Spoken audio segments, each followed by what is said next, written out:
Today's show is brought to you by Lovable.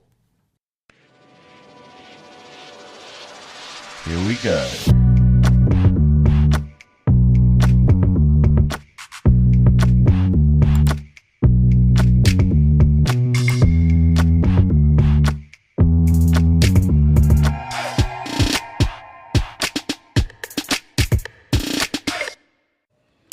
Another Tuesday here in the Take studio. We're ready to watch the best players in the world compete online for 11 rounds. Let's get ready for game week 2.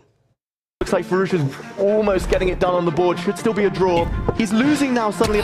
He's throwing a thorn into the white side, holding on here for dear life. The nerves are kicking in. He's playing with Ghost, afraid to commit.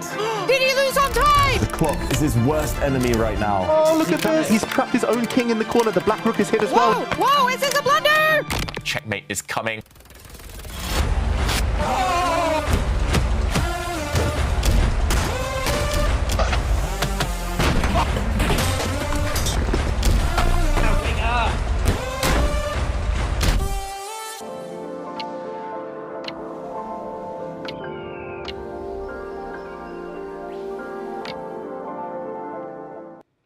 We might get some of those reactions again today. We are here joined in the studio by Grandmaster David Howell. Have you ever had a reaction like this? Mostly behind closed doors, luckily.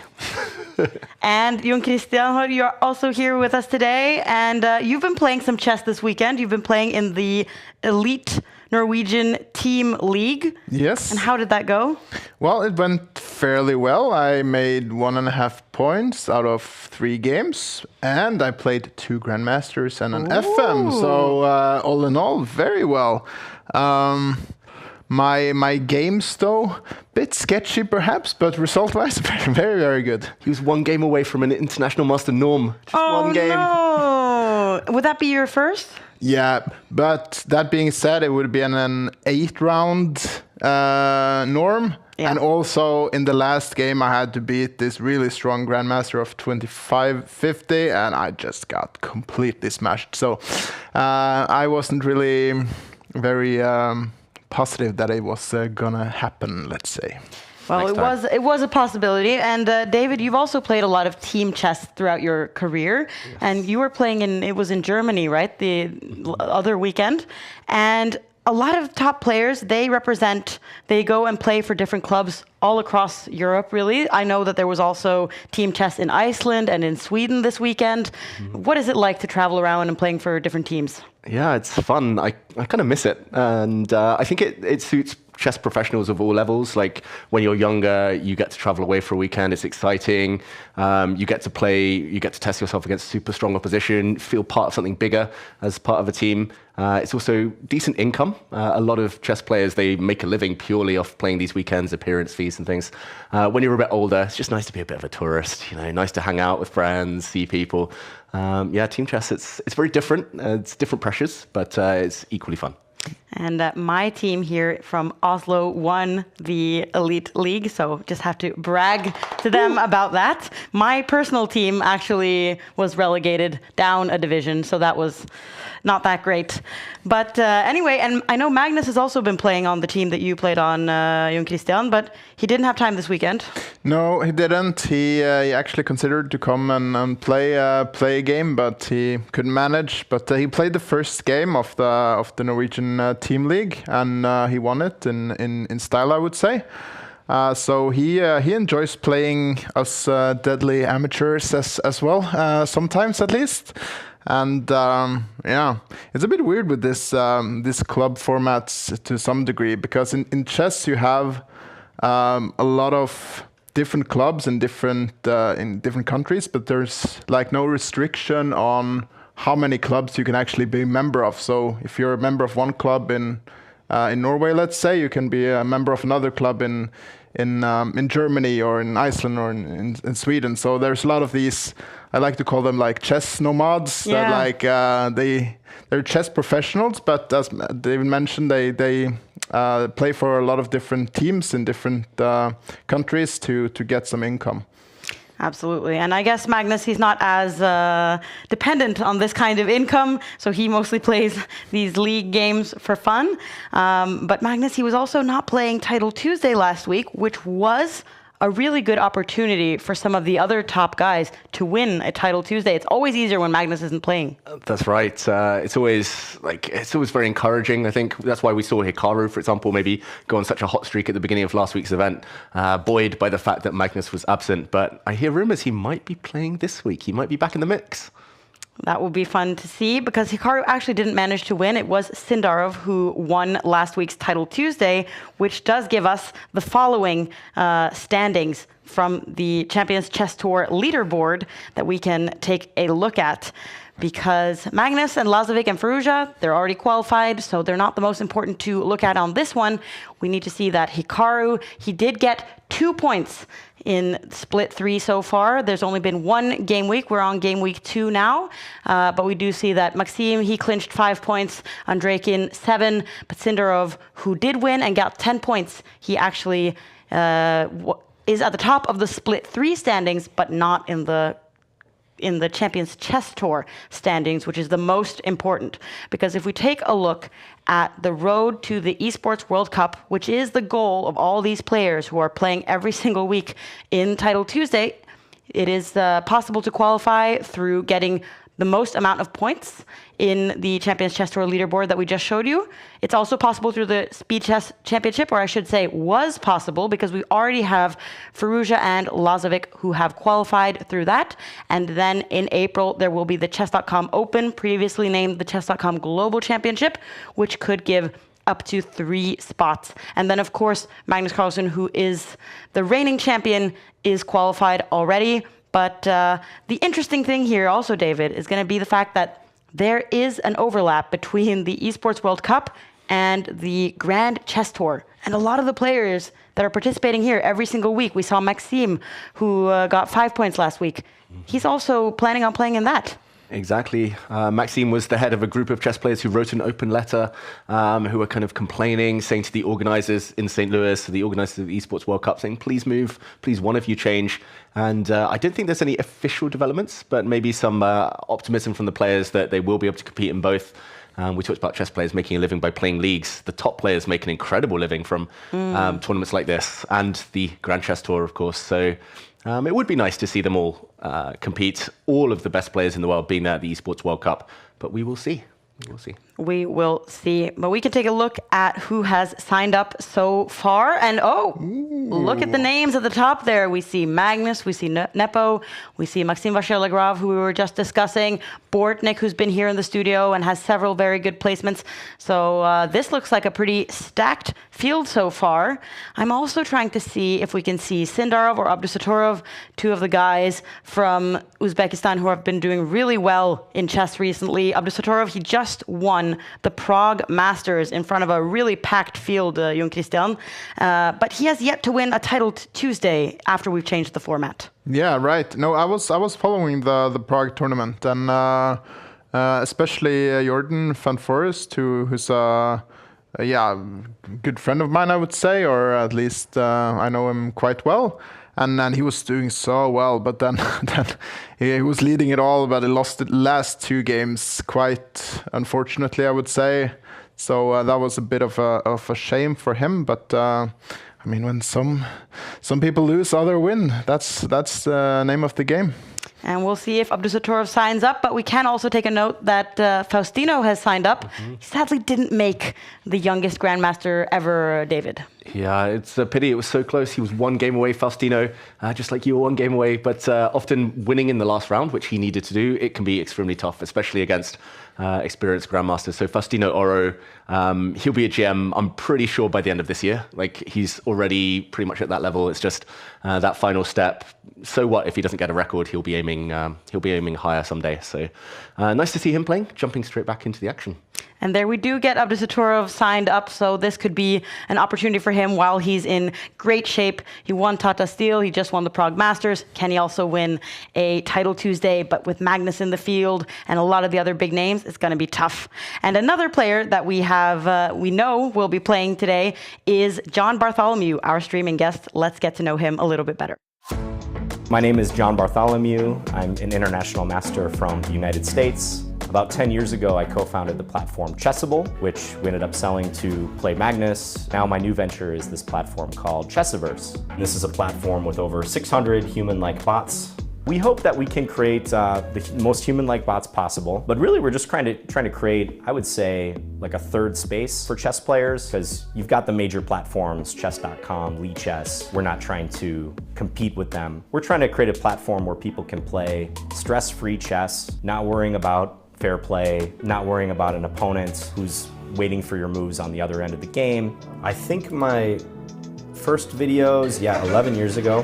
So this is me in the Netherlands with Magnus, and we're going through these theoretical endgames. We're going to practice a few endgames today. Some of these, typical rules that you hear good players talk about. It was very clear that Magnus didn't place much emphasis on this terminology and these rules and stuff. He just intuited it, a lot of it. So that's the Klingon-Horowitz technique. Is that something you can put a name to that, or is it...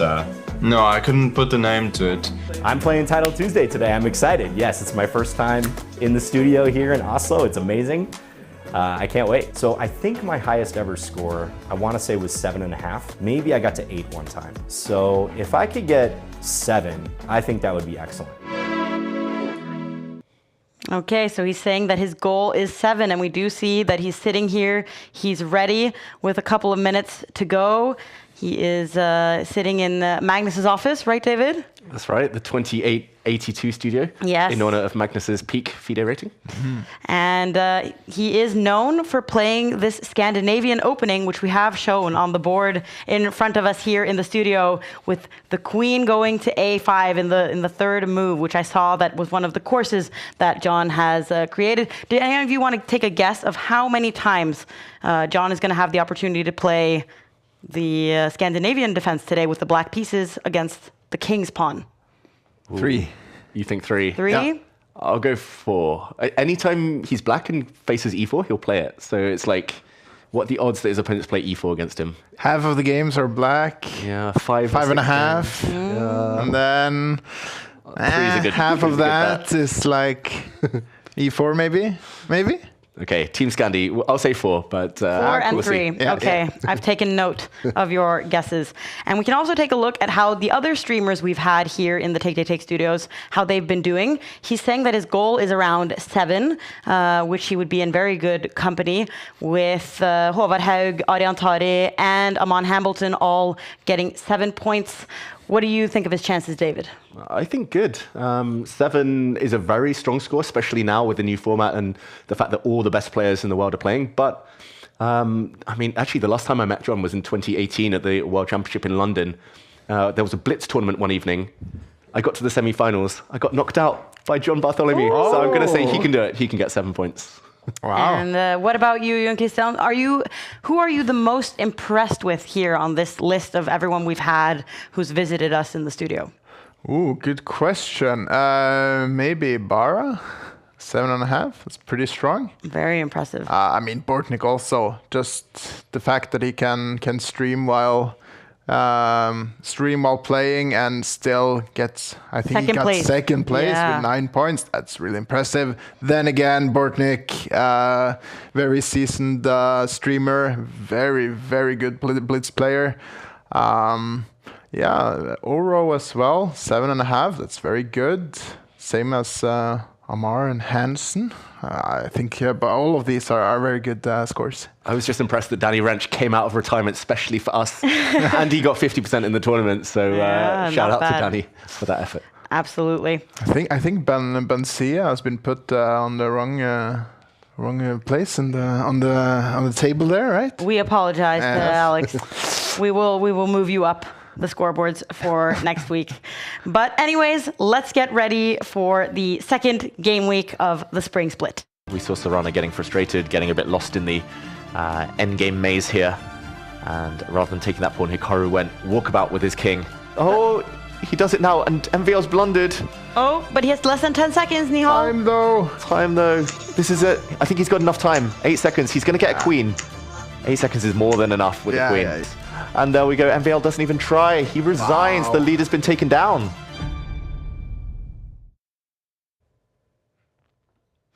And we saw Nihal there, who was doing very well last week and really was in contention to win. We see some of the other top Indian players. Arjun Erigaisi, he is back. He was also he was disappointed us slightly last week because Arjun, he hasn't really been playing that many Title Tuesdays, and he would really like some points if he has any hope to qualify for the Esports World Cup. So it will be interesting to see if he seizes this opportunity. We also see Fabiano Caruana, a lot of candidates playing, and of course Magnus Carlsen, the best player in the world.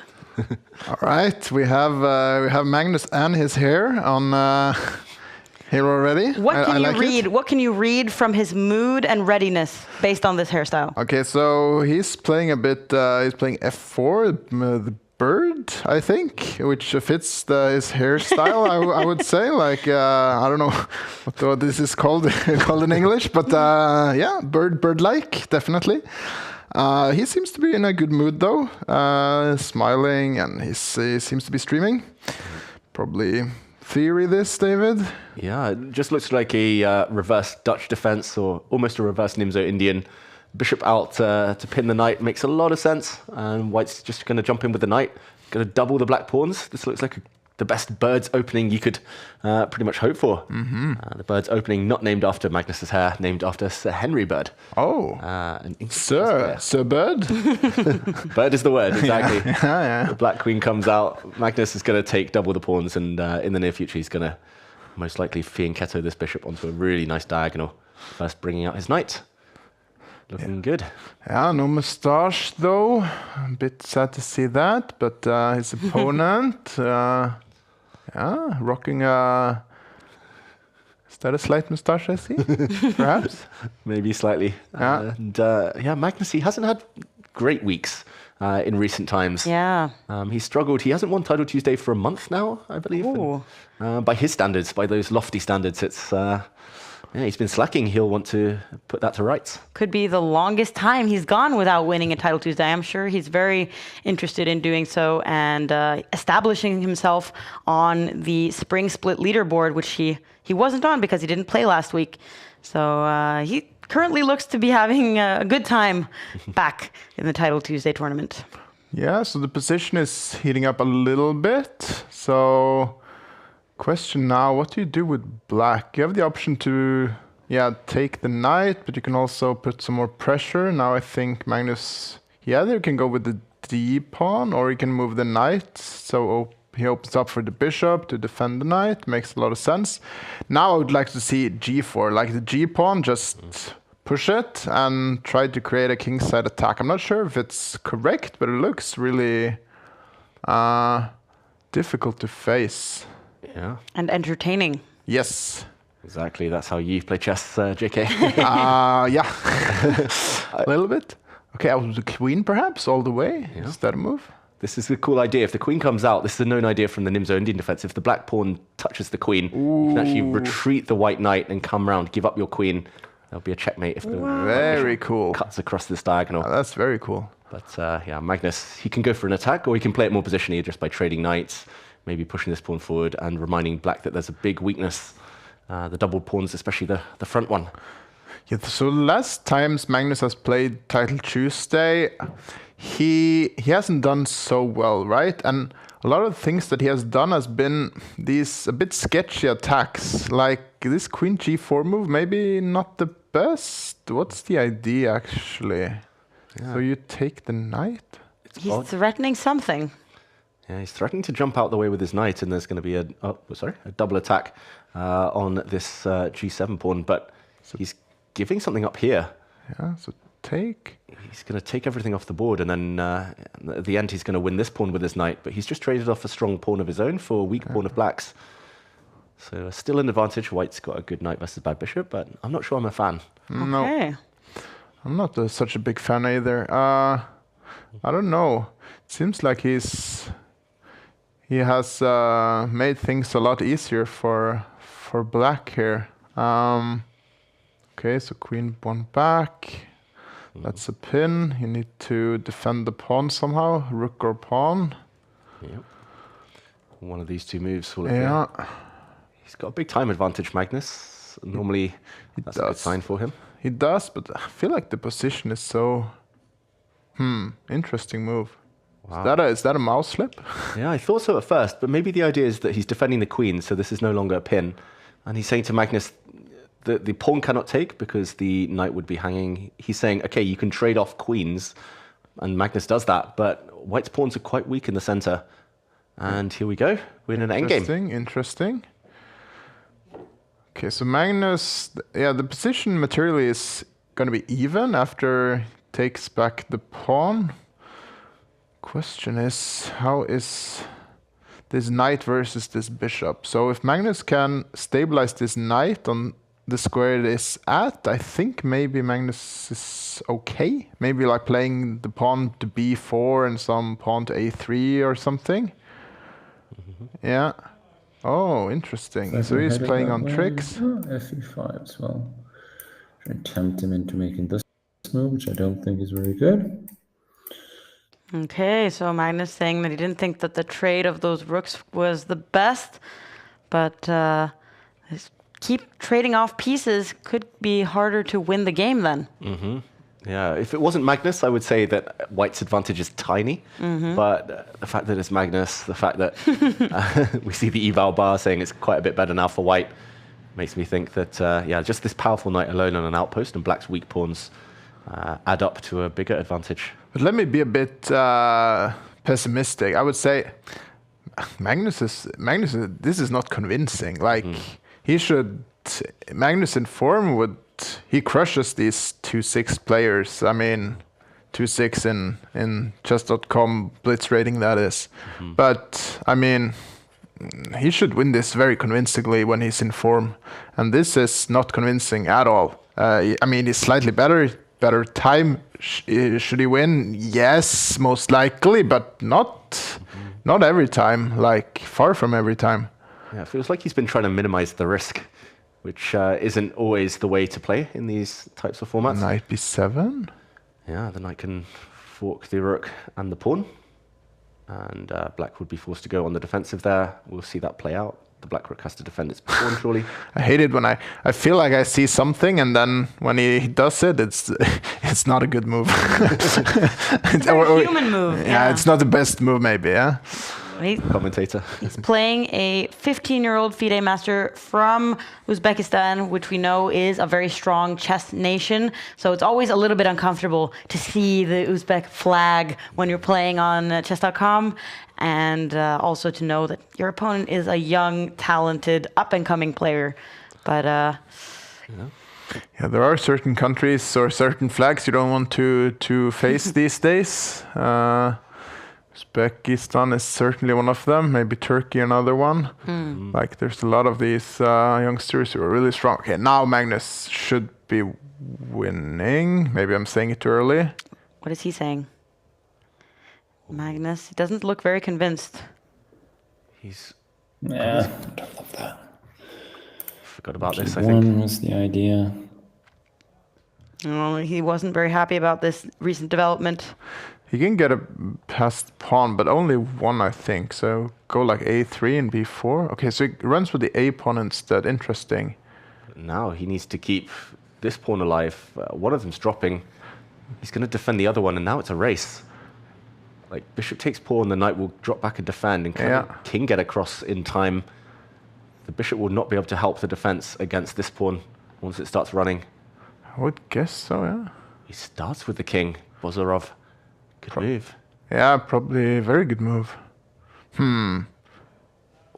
Magnus, though, he is up on time. If he can just keep on playing and keeping the game alive, he should be winning. But he needs to move.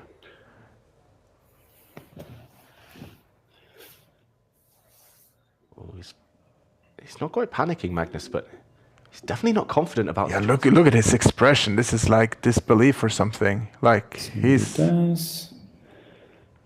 Yeah, he does not seem totally comfortable here. Yeah, now he's trying to deflect the black pieces away, and while Whoa. they're stuck, that's a clever trick. Bishop takes pawn would lose the bishop after the white pawn runs through. The black king would go and take it. At the very end, there would be a knight fork on this square. Oh, that was a poisoned pawn. But now he's walked into potentially a knight coming But is round Magnus and going the to find king that with coming 30 up. seconds? With 30 seconds left, is Magnus going to be able to make that decision? Oh, that's a big call. Wow. He's worked it out. His king's going to come in and black's going to get zugzwanged. The white king's just going to wait, and the black king will have to give way. This pawn will drop, and black's doubled pawns on the king's side. Can't create a pass pawn. Magnus is going to get the win. Okay, impressive, though. I mean, finding this with such short time, it's still pretty good. Good endgame technique. We've heard that before with Magnus. Just about not in time. Just about in time, as he says. Maybe he is. And there we go. Okay. Not so convincing, but he gets the win. That's the most important thing. Yeah. A win for Magnus in the first round, which we have seen that he has been able to mess up before, so that's a good start for him. We see that Hikaru, Lazovic, Maxim Bashelagrov, Caruana, a lot of the big names delivering as we expect them to. Do we see a single upset? Nepo. Nepo. It shows at the top of our, just ahead of us, FM Jan Zienkiewicz. Nice try. Nice try, yeah.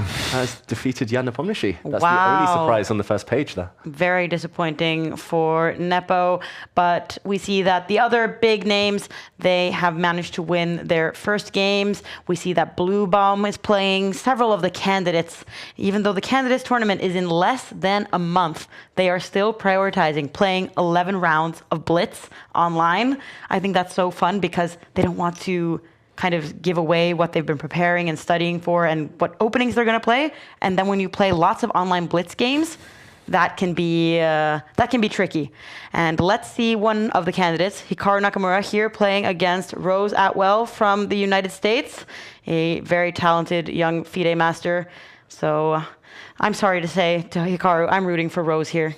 Yeah, she's super strong. She's one of the highest rated women on Chess.com, I believe. 2,800 is very impressive. She's only 17. So this is not going to be easy, all US battle. Hikaru, though, he has, while he's been preparing for the candidates, he has been playing this system with b3, quick g3, fianchettoing both bishops. He did it last week. Pretty much every game with white, he He's trying to do the same again, and he'll hope to break through on this diagonal later. Yeah, it's like this system is so non-committal. It's just moving out your pieces to decent squares. It's not revolutionizing chess in any ways, but you just get a position which you can play. And Hikaru is good at chess, so he can play a position. He doesn't need to play any critical lines. Four. Nice pawn chain. Nice pawn chain. Yeah. He's complimenting his opponent, the one that you were highlighting, David. Yeah, nice pawns. There we go. It was connect 4, but no longer. Now he's just going to slow play it, put his king on the edge of the board, slowly maybe improve his queen, improve his knight, and black's pawns in the center look nice. These double pawns, they control a lot of squares, but no flexibility for black. It's going to be hard to push on that side of the board. You know what connect 4 is in Norwegian, David? Oh, tell me. 4 in a row. 4, wow. Fire på rad. Fire på rad. Yes. David has a Norwegian test coming up on Friday. Wish me luck, everyone. And we need to spend this time as well in the studio getting him ready for that. Exactly. Indeed. I might get kicked out of the country if I fail, so wish me luck. No pressure. Ikke noe press. Ooh, in the meantime, today will be the last time I'm speaking English, but I do have the words to express that Hikaru is better here. This is a big weakness. This is such a strong pawn now. Yeah, and this bishop on h7, it's just standing there as a big pawn. Oof. Yeah. Blocked piece. Blocked piece for sure. Maybe. Even though Hikaru has some blocked pieces as well, but he has this E file going on. She's going round though. She's going for the pawn. I think Hikaru might have underestimated this one. He's also playing without his knight for now and without the bishop. True. Both bishops to be exact, or kind of. Kind of, exactly. So what does Hikaru do to save his pawn? He's got 2 moves. Boom, boom, and the pawn is gone. Okay, so he tries to blow the position open just in time. Okay, that's good though. There's also like rook e5 or something. Maybe the bishop is coming in as well, if given the opportunity. How does Rose continue fighting here? Okay, so d pawn should move forward, or we give up some square for the knight though on c4. Okay. I have rook e5 also to hit the pawn. Rook e5, rook e5. Okay, so this is all about finding squares, yeah? Yeah, he's creating room for his knight. There we go. And okay, but it's a trade. Yeah, there's an exchange. I think Rose has to be careful here. If she takes with the rook, there might be an exchange, and the white queen will be able to line up on 2 stacked bishops. Right. There might be a awkward skewer in that type of position. So if she can't take this pawn, she's just going to be in trouble. Maybe she has to merely protect her own pawn. But wow, she gives up a pawn on the edge of the board instead. She's trying to deflect away the white knight, but why? What's the reasoning? What's the follow-up? She's giving away all her pawns. d5 also hanging now. Yeah. Looks like it's collapsing. 5. It's very little counterplay here.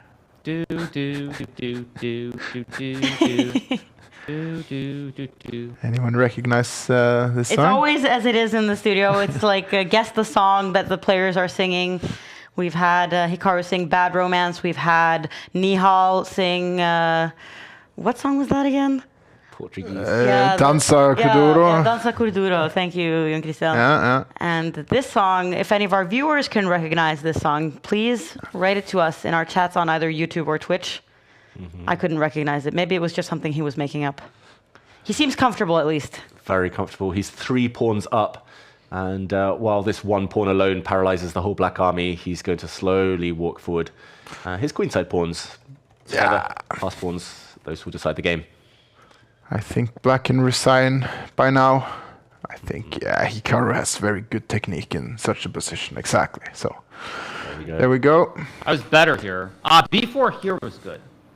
He's immediately reviewing his game, and there are many minutes left. Let's take a look at another candidate, Fabiana Caruana, playing against another one of the top-rated women on Chess.com, Alexandra Kostenyuk, who's also won the Women's World Championship several times, and also in Blitz and Rapid. So what is going on in this position? What is going on here? Yes. Yeah, black is currently the exchange up. That means an extra rook for white's knight, and it does feel like Fabiano's got full control now. I think Kosteniuk, she's run out of attacking options. Black really wants to, Fabiano really wants to push his pawn one square further and deliver the kiss of death on this square, and it's going to be hard to stop. Alexandra is so locked in, so focused, but she's running out of time. Yeah, she needs something right now, maybe knight d3, but I don't know. I don't think it's enough. Yeah, maybe he keeps pushing this. d5 and then... Yeah, the game goes on. The game goes on. She does play that move. Good way of fighting. Oh, he tries to open up the H file instead. This file had to be blocked, had to be kept closed. Now, what to do about the attacked bishop? Look at the time, though. Kosteniuk is just losing on time here. Even though she manages to survive the position somehow, she's not going to survive the clock. Mm-hmm. Yeah, there's too many diagonals near the white king open. But she's fighting well. Yeah. The last few moves have been very good. Yeah, she's giving Caruana something to think about. And our viewers are quite obsessed with the fact that their glasses are matching and they look a little bit alike in the way that they're sitting as well. Exactly. They can't see each other, but they were mirroring each other's poses there. How did I not spot that before? Superman glasses, the superpower. Fabiano is going to win this one, though, with his extra material and his extra time. Kosteniuk, it's as if the producers knew that we were making those jokes about the glasses. They put up a photo where she looks very disapproving of our comments. I would like to put up some lookalike pictures now. But, yes. Okay, it does look like Fabiano. He's just trying to put the finishing touches on. Probably he'll move his bishop away. But, okay, wow. No, we actually have seen a few moves. The game has progressed a little bit.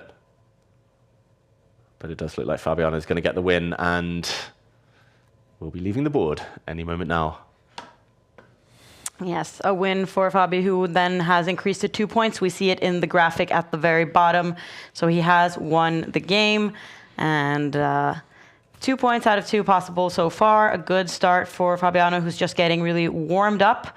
And let's see how our streaming guest, John Bartholomew, international master, playing here against another international master, could be moving on to his second victory as well. What do you make of this position, Jon Christian? Okay, so materially is balanced. They have the same amount of pieces and pawns, but yeah. Bartholomew is threatening to take this pawn on a3. Maybe not actually. Actually maybe. Mm-hmm. Yeah.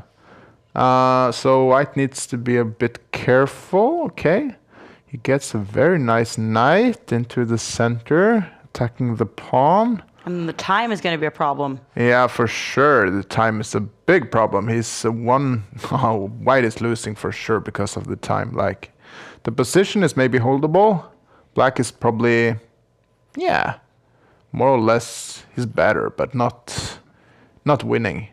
But he's better. But because of the time, he's certainly winning. Yeah, and John's playing really positionally, really nicely. He's just going to remove this knight at the right moment. There we go, force it back, and he's going to plant his knight into a nice outpost. But he's just playing with his food here. He's going to win on time. And exciting, 2 out of 2. Good start. Very good start. His nice to see. 7. He's on the way. Yeah. He's definitely on the way so far and seems to be happy with himself. And he's taking the time to explain to his viewers how that game went down. There's another 2 rounds until we can maybe hear from him in the break.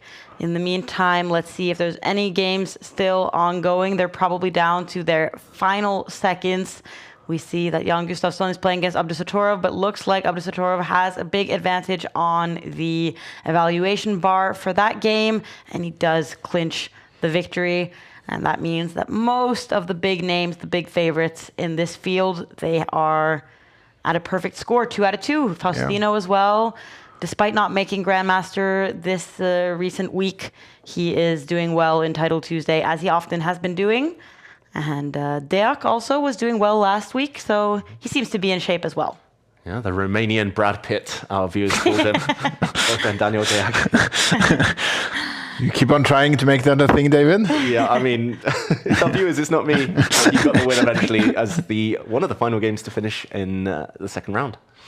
Yeah, I saw that Bartholomew's opponent was also an international master, but they were very different rated. Like Bartholomew has like 2,800, whereas his opponent had 25.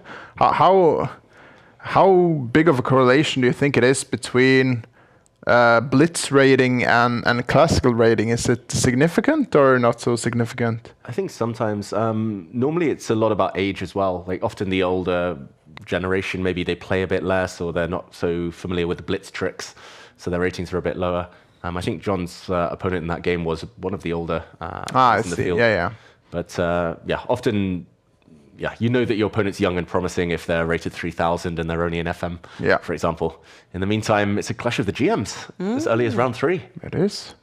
Magnus versus Savannah. Here they have. See how he deals with this one. I'm sure he hasn't seen that. Carlsbad structure, I assume. He says he's sure that he hasn't seen that one before. So Magnus trying to play some weird moves with pushing his pawn on the side of the board. Feel like this is the psychological battle. Like Savannah plays this early age A6 move, and then Magnus is like, haha, I'm gonna do the same to you on the other side of the board. This is chess player humor. Yeah, kind of. And the other layer to that psychological battle is the fact that Magnus is the one that made pawn to A6 on move 3 really popular in recent times. So Savannah's kind of using Magnus's one of his favorite ideas against him. Don't I? What is the point with A6? It defeats the purpose of reading. It's to threaten. It's to try and force White to take in the center early. With A6, you're threatening to go for a delayed Queen's Gambit accepted and just take the pawn, and then back up the pawn, create a pawn chain. Right. Kind of, it's a useful waiting move as well in many variations, but White often does have to go into this Carlsbad structure, which isn't always to everyone's taste. Okay, so whoa. Long castle. That's very ambitious. That should be quite dangerous. Okay, he's saying that he's going for an attack. Do you approve of this, Jon Christian? Well, it's like, surely your attack is potent, but so is your opponent's. So I don't know. This is going to be a race. I feel like I thought the position was going to be a bit dull, but now I feel like no, this is going to be a very cool game. And he knows that Rasmus Svana he's the older Svana brother, and he's more positional by nature, as opposed to the younger brother who's much more tactical. So maybe Magnus is trying to play against his opponent's strengths as well, saying, okay, it looked like a positional battle, but no maneuvering. I'm just going to attack you, and Rasmus gets there first. He's going to start pushing the pawns. Who's going to win the race? Yeah, so what you want to do... Cayman Islands. Cayman Islands? Cayman Islands. The Vincent Cayman Islands? What? Interesting. Oh, no. Oh, mouselet. Oh, boy. Oh, boy. I feel like we got quite a lot from that audio snippet there. That was absolutely not Magnus's intention. He meant to play the pawn 2 steps forward and instead lost it on the way there. And the evaluation bar seen at the top of the screen really reacted negatively to Magnus's move there. Yeah, so Magnus, though, he immediately just switches tactic, and instead of going on the race on the king's side, he changes and goes for the middle instead. So, and the position is far from clear. I don't know even if black is better. Probably is fairly even. Yeah. I would pick white still, I think. I think I'd pick white too. Like, despite the isolated pawn in the center, which could become weak, like, if black ever blockades it, at the very minimum, white could just take and probably equalize the position. Like, light squares feels like you're closer to getting to the black king than anything getting to the white king. But yeah, it's interesting because, like you said, like the mouse slip, like there's way worse mouse slips to make. He could have mouse slipped away a piece. Yeah. Could have lost a pawn or something. But like he lost one move in the race, therefore he couldn't go for the race, just too slow. But he makes it positional instead. Maybe this is a good wake-up call. Yeah, and just very instructive for everyone at home that he can switch gears. And most people, they're like, okay, I have to checkmate my opponent or nothing. But Magnus is like, okay, checkmate won't work now. Let's find a different way to play the game. I remember there was a period of time where Magnus would click on the piece and then on the field that he was moving it to avoid mouse slips. But apparently he's back to his old ways of dragging the pieces. Ooh, risky. I'm still looking at Magnus's hair, and I thought about. Do you know Johnny Bravo? Yes. Yes. He had this like very long. I don't know. Tall hairstyle. Yeah, maybe as a bit of a Johnny Bravo hairstyle. Yeah. Absolutely. Yeah. Oh, what was his catchphrase, Johnny Bravo? Whoa, mama. Yeah. Okay. I saw it dubbed in Norwegian. I don't know if that's anything we should bring up here, but name is still the same, which is good. Interesting. There's been some developments on the board. Magnus's bishop got pinned. He did win the knight, but now he's trying to do some sneaky stuff by pinning the black pawn to its queen. And if he can win this pawn, that's a very valuable pawn to win. He's going to run through with his own pass pawn. I know I said pawn a lot there, but it's all about the tension. Okay, so what's going on? Rook c4 maybe for black? Magnus can also grab this one. If he right, that's a bit greedy, but probably fine. Probably fine. Yeah. Why not? Magnus doing some facial expressions. Oh, free pawn. I mean, this pawn is going to be really dangerous now. Okay, so black maybe counter-attack. I thought, maybe queen b4 was an option too, but... Yeah, he threatens mate. So how do you defend? Queen c3 maybe? Yeah, it's one of these two, right? You have to go here or the whole way home. Yeah, maybe it's fine too. Is there a difference? You can give a check also. If you don't want the king to go to the left side to join the center, maybe just give a check first to get it out of the way to the right side and then return with the queen. And then come back somewhere. Yeah. Yeah, big decision to make for Magnus. He does give that check. Very even clocks. Now he offers the queen exchange. Black, of course, says no. Check. Corner or no? Corner. Yeah, corner. He would love to kind of just push his pawn forward and give the king some breathing space. Now there's back rank tricks, like black is threatening queen takes pawn, for example. Right. When the white rook moves, there would have been a checkmate. But okay, Magnus pushes. Okay, that's a critical move, I think. Probably in positions like this, you don't have a lot of time extra, so you need to be very precise with your move. You could give luft with the a-pawn, so your king has breathing space, but maybe then suddenly it's a draw or the position is no longer winning. So, here you need to be really, really precise. And as our chatter says at the top there, this should be an equal game, but it's Magnus Carlsen. I think there's a lot of point to it. Like, the clock is in Magnus's favor, and I think it's easier. Like, white's plan is just boom, boom, make a new queen. Like, at some point, maybe you push a pawn, or some point you just defend your back rank with the queen. With black, it's like, what do you do? Do you blockade with your queen? But that doesn't feel like long-term, doesn't feel safe. Svana's frozen. He attacks a rook. Yeah. So, right now, if Magnus could move, the pawn could not go forward because we could still take it due to this lack of this back rank checkmate. Exactly. So Magnus needs to defend the rook now. Probably, it goes back with the queen. That makes a lot of sense. Now it's threatening to push the pawn also. Okay, makes luft. Now queen c7 is coming. Probably. Yeah, then he'd have to work out the the rook endgame. There we go. If the queens come off the board, which I think they have to now, Svana goes behind. Magnus massively better according to the evaluation bar. Maybe the plan is to walk the king up the board. Yeah, probably. It's not so clear to my eyes though, but it's not clear at all. Because the king is a bit cut off, right? How is this winning so? Can you go rook d5 and just try and gobble up pawns? Oh, he pushes his own pawn there. Oh, and maybe he should maybe he's focusing on just playing as quickly as possible, going for flagging. Yeah, big time advantage, but now the only plan is to go with the white rook. There we go. So he gives up the very nice pawn, but maybe he will get the connected passed pawns here. Yeah, they're too quick. Yeah. Black's counterplay too slow. I think Svana wasted too many moves with his rook. He should have been pushing his king earlier. Rook a4, that's a very classy move. Look at Svana. He is Upset. Magnus is in time to both catch the pawn and protect his own pawn. So yeah, Magnus is hitting winning. the table. And there we Very go. disappointed. Yep.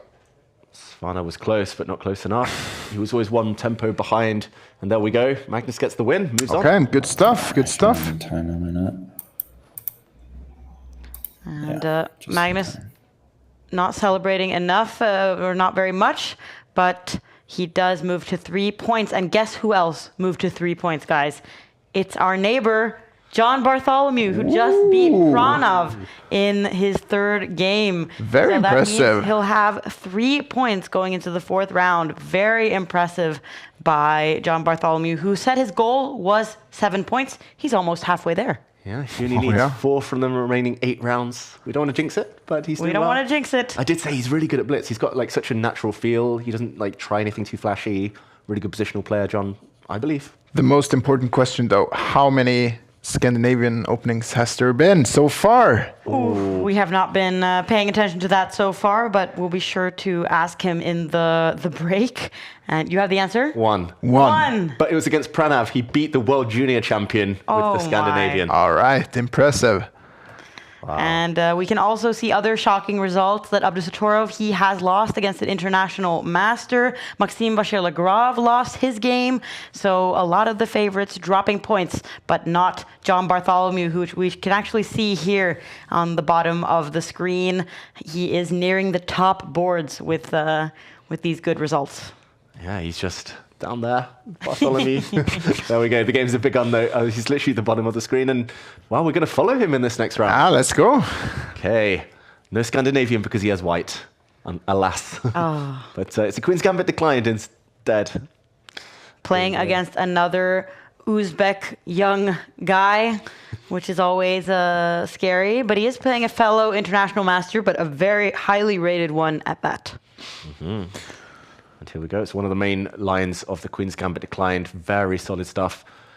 This pawn move is a bit of a waiting move, asking black to take this pawn, and then the white bishop can jump out in one go, rather than having wasted a move with his bishop. Do you ever want to play c5, go forward with this pawn? Yeah, especially after black's last move. I think it's much more tempting for white now to step forward. And like the argument is that white's move is quite useful to support the whole pawn chain, whereas black's move, there we go, not so useful. And also our favorite pawn structure. Yeah. Nice space Do advantage. you remember, David, what it was called? Fierde Pordad. Yes, perfect. Perfect. Good. Yes. Doing good. Getting ready for the Norwegian test. I'm going to go. challenge you to do a stream in Norwegian one day, David. And A complete stream. Yeah, not today. Okay, he's making his opponent think. His opponent, I like the map in the background. Yes. Very worldly of him, but he Yeah. doesn't seem to be so comfortable in this position. I was about to say, I believe black needs to trade off pieces because black's a bit cramped, especially on the queen side now. So this is a good idea for black. Generally a good idea when you have little space to try and trade off pieces so that the few pieces you have left have more room to work on. And yeah, interesting position now occurring. Yeah, maybe slightly hasty by John there to trade off in the center because black will get a very quick attack in the middle of the board. Okay, some strange moves though. Playing on the side, he's weaker there from Yarov even. And if John just drops his bishop back, he's going to have this pawn chain for life. Black will need to go on the other side of the board. Syarov, he is a 16 or 17-year-old Uzbek international master, but he did actually just get a Grandmaster norm in the Aeroflot Open, which Faustino was playing, trying to get his final Grandmaster norm. So this guy, he's also going to be a Grandmaster one day, and he's on the way there. Wow, his first name is Muhammad Zokid. Thank you for attempting that for us. Muhammad Zokid. That is a longest first name I've seen in. When is your Uzbek Uzbek test? Your Uzbek test? Is it coming in soon? Because I feel like you will pass it with ease. Give me a few months before the Olympiad. You know, I'll lock in. Yeah. Bishop E2. That's a bit of a passive move, no? I would like to put it on A2 maybe, but he's probably. He knows what he's doing. Yeah, I mentioned earlier, like he's quite a positional player, John. Like very, very good understanding of chess. But Yeah, I think his desire to make it as simple as possible and to go for this positional battle, maybe he's made a few too many concessions. But we'll see. He's solid. He didn't want to get attacked. I think that's why he opened up the C file. Yeah, right. He wanted to give some leeway if he trades off all the rooks, as he's doing now. At least he knows he'll be solid-ish. I do think this knight, though, is a bit dominated by the black bishop. Like, it cuts across any square this knight wants to use in future. Yeah. Just got to be careful not to get just one really bad piece. Okay, so rook c3, probably trying to dominate the c line. Yeah, one of these two rooks. Yeah, somewhere. I'm getting worried about John's clock now because he is a minute down and he hasn't really played in Title Tuesday since they changed the format, no increment. So I'm worried to see what he will handle these like final time scrambles without any extra time on the clock made per move. That's going to be interesting to see if we get there. Yeah, they still have a lot of time, but I think it might come down to a time scramble because this type of position can typically lead to a lot of just going back and forth with the pieces, and then eventually when time is low enough, then somebody blunders. He needs to speed up. I think he's just struggling to find a plan. I like his last move. He's at least got the option now of bringing his knight off the edge of the board if he needs to. Yeah. But okay, watch out. Black's attacking this one now on the h4 square. That pawn needs to be defended. There we go. Yeah. It just looks very, very equal on the board, but the clock is the biggest factor right now. And yeah, John is actually sitting right next to us, or in the room next to us. Yeah. So he cannot hear us. He's streaming as well, but he is playing here from the Oslo Take studio. Yeah, and he's been here before in Norway. I think he's got fond memories. He likes the place. Hopefully that brings good vibes. But okay, his opponent's going for it now. Syarov is trying to activate on the king side, maybe breaking through, opening up more lines. Yeah, okay. It doesn't come without risk, though. I mean, once you try and open this up, Bartholomew is going to get some activity as well.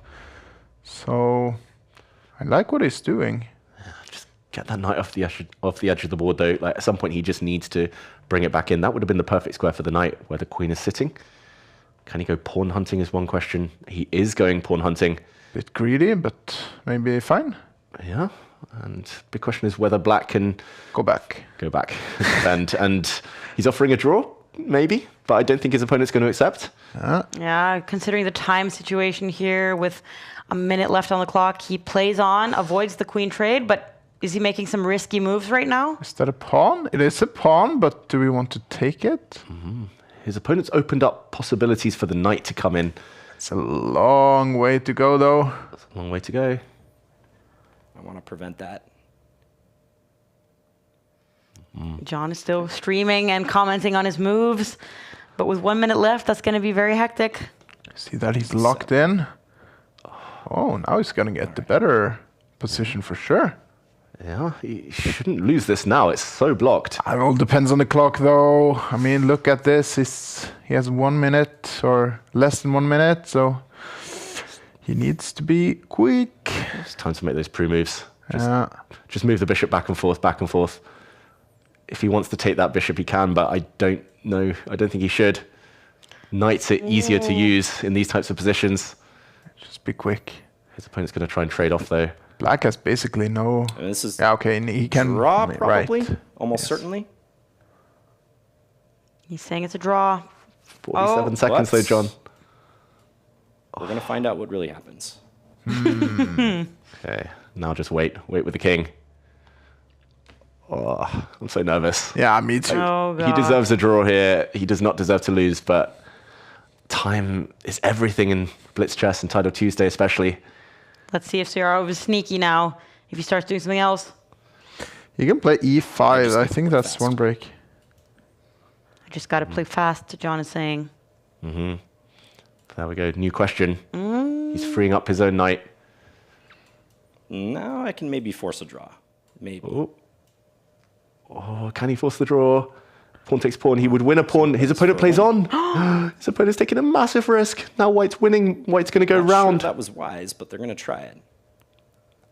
Wow, John is winning. He's threatening some positions to get the knights off the board. He's threatening to go after this pawn. His opponent's gambling. 26 seconds. Make your decision. Make your decision, John. He can give a check. There we go. I might, It's just a draw? I think he might have How? missed this move. Oh. He might have missed this move. That's a big move. I think I Oh lose no, now. he's gone the wrong way with his king. He's going to get Yeah, I six banged. lose. Oh, Opposition. that's tough. He has to give way. Aye, aye, aye. Wow, what a gamble from Ciarov there. Face off.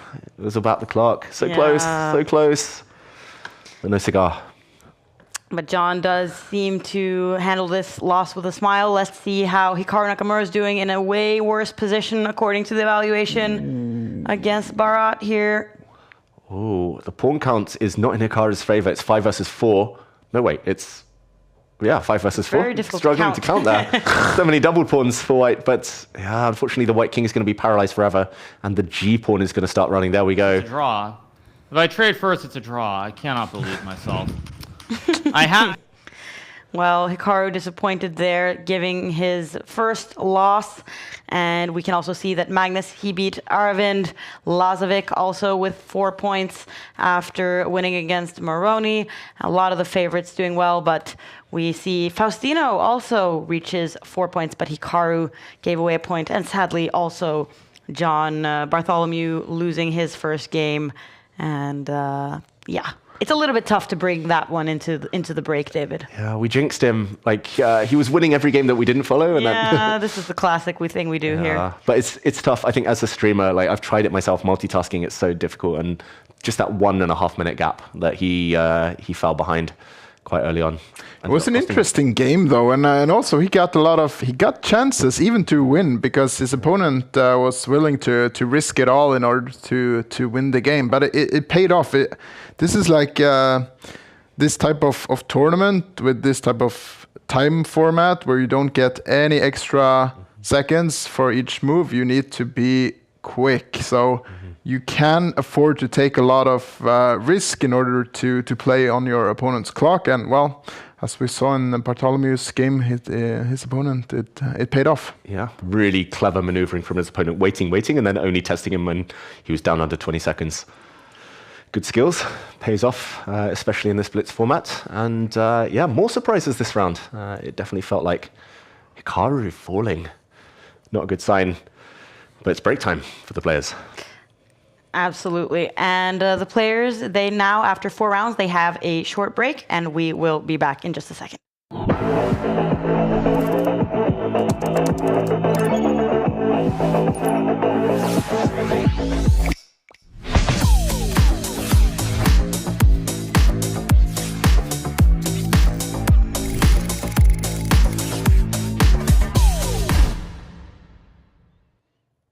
All right, and I hope and believe that we are able to have a small chat with John during his break, because he did start with a perfect 3 out of 3 and then sadly lost his 4th game. John, how are you doing in there? I'm doing well, Kaya, as much as I can be after that loss. Well, that's understandable because you were winning at a certain point in the end there. Yeah, I feel like that was the classic Title Tuesday gamble that my opponents probably rightly went for. You know, I said on my own commentary here locally, I was keeping the position nice and calm and playing very solid, steady chess, but I was playing much slower than my opponent. My opponent was playing twice as fast as me, and that's the price you pay in this format. Because you haven't played a lot with, you haven't played in Title Tuesday after they changed the format to remove this kind of increment. How has that been for you? Yeah, that's correct. It's been good so far, but a little bit of an adjustment. And thanks to Bjarnar for the little warm-up earlier today. He had me play a practice game while they shot some B-roll footage here at Take. So that was my warm-up for Title Tuesday, was playing one unrated 5-minute game, getting back into it. And also in our studio, we have a chessboard in front of us, and we set up the Scandinavian defense with the black pieces in honor of you. Fantastic. I don't know if you can see that, but we have a little bet going on here in the studio of how many times today you'll play the Scandinavian, and you just beat Pranav with it. Yes, I beat Pranav, Buddy Pranav, I think he's called online. So yeah, I got an unexpected checkmate at the end, but I'm very happy to be playing the Scandinavian in Scandinavia. The only better way, I think, is if I could use it against Magnus himself. But, you know, one can only wish for so much. So we'll see. All right. Well, you're on track, definitely, and probably in front of your goal of getting 7 points today. So good luck to you. We'll let you have a couple of minutes of break so that you can prepare for the final part of the tournament. Yeah, thank you, Kaya, and it's wonderful to be here, and can't wait to join you guys later. See you then. All right. So I forgot to tell John that my name is not Kaya. But it's good that he's focused on the chess and that he is he's getting ready, and he was positive. He has 3 points out of 4, which is above and beyond what we can expect. And sadly losing his 4th game. Any other results that kind of speak to you here, Jon Christian? Well, I see that most of the high-rated players won their games, so not too many big upsets, maybe except for Hikaru, who lost. But then again, like the fourth round is the round when you start to face actual proper opponent, like people who are approximately on your level. So, I mean, it's. There's going to be upsets for sure in this round, and I don't know if upset is really something to call it. It's just, yeah, there's going to be variety. And when like a 2300 player faces a 2100, for example, I mean, it's not such a big difference in skill level, honestly. And there's going to be a lot of tough matchups ahead, but let's take a look at one of the moments we had so far. Magnus here playing an endgame against a young, talented Uzbek player, and Magnus figuring it out in the very final seconds. Yeah, and it's not the first time. There was also a few weeks ago on Title Tuesday, an endgame we were covering. It was a rook endgame. Magnus had to see it was around 15 moves in advance just to be 100% sure he was winning. Here again, he calculated that he could trade the knight for the bishop, go into this king and pawn endgame. His opponent would run out of moves, and eventually he would win a pawn. He actually went into this a pawn down, but ends up winning just because his opponent has these awful double G pawns. And a typical endgame technique. I think we're used to this from Magnus by now. Last time he did this, Levi Rosman, Gotham Chess, made a reel out of it, transitioning into a winning king and pawn endgame. Maybe he'll do the same after this one. We will be excited to see that. And Magnus, he has, since this game, won all of them and is now at a perfect 4 out of 4. Very good start for him. He didn't play last week. He would really like some points and get his name up on the third split, the spring split leaderboard. Do you think he pays attention when he isn't playing Jon Christian? Do you think he goes and checks who won when I wasn't here? Yeah, I think actually he does. I mean, Magnus, he likes to play chess, but he also likes to follow chess. I know that he looks at a lot of classical tournaments, how people are playing. Yeah, I mean, it's one way of that he keeps updated on what's going on in the opening theory and what people are doing and playing. And I also think, I think he follows the Title Tuesday as well, even though when he's not playing. So yeah.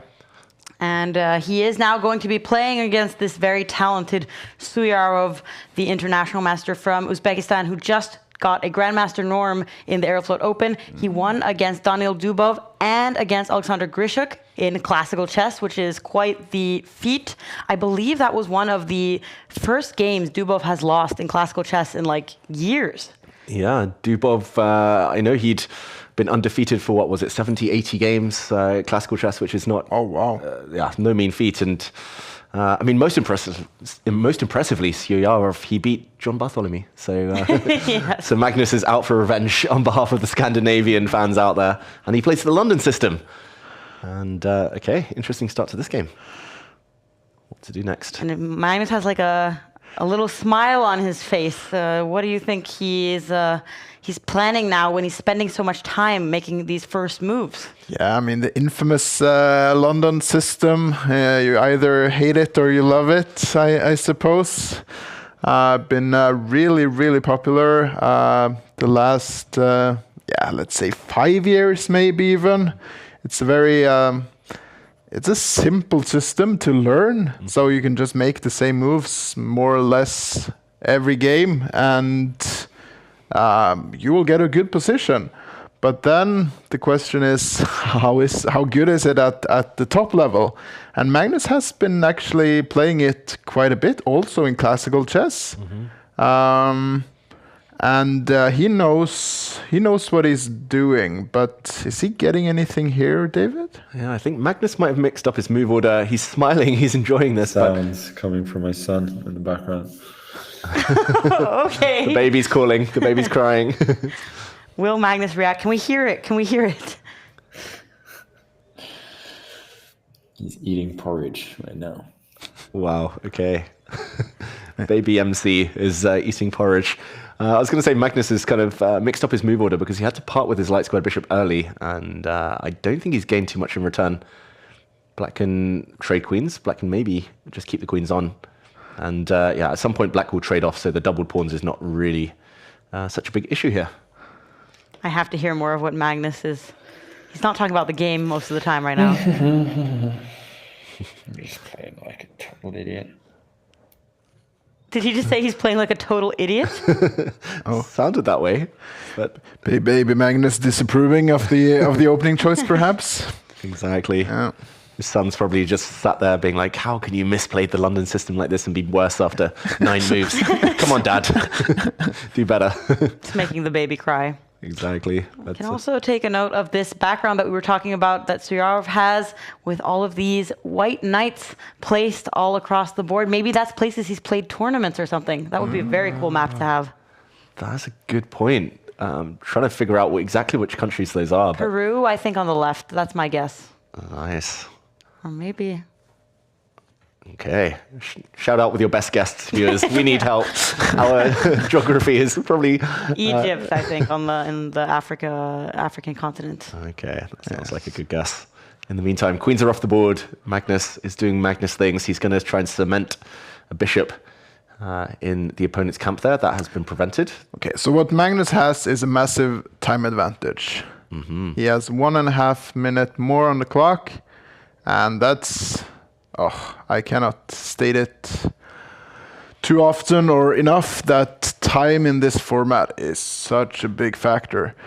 And, well, we saw last game that Suyarov played very quickly against Bartholomew, but now he's facing Magnus. And what is G4 a thing? Yeah, Magnus gave up his knight. He gave up a knight for a pawn there in order to trap his opponent's knight, and he's going to come out with huge interest here. He's going to take this pawn, plant a knight in. Very nice. My guy just got tricked. You just got tricked. Suyarov knows he's been tricked. Yeah, he knows, but he will keep on fighting, of course. Magnus has an extra pawn now. It's not the most pretty of pawns. There's this odd castle pawn structure here. Long castle. Oh, yeah, there we go. Yes. Smiling about it, Magnus. He heard you. Yeah. But on a serious note, he also has the better minor piece. The knight is coming in. He can defend his pawn at will, and this H-pawn might also be very useful to break up the black pawn chain. Looks like Magnus is enjoying himself and finding like humor in the game, which is always a good sign. And he is now involving his rooks. He has a huge time advantage and a big positional advantage, so we're counting on him to cash this win in. Okay, so he needs to be a bit careful now. What is he doing? Wow. H6? Okay, so now it's getting a bit tricky, is it? Yeah. Magnus can get checkmated if he's not careful, actually. Rook takes pawn is one idea, but then the white rook goes in as well with a check, and the black king would be forced back. There, he can do multiple things. Maybe the knight would just drop back to defend everything. Like if you give black 3 moves, white is checkmated. Take, check, and the other rook would come in. Yeah, and that's checkmate. Yeah, 2 black rooks coming in. Unfortunately, they play 1 move each at a time.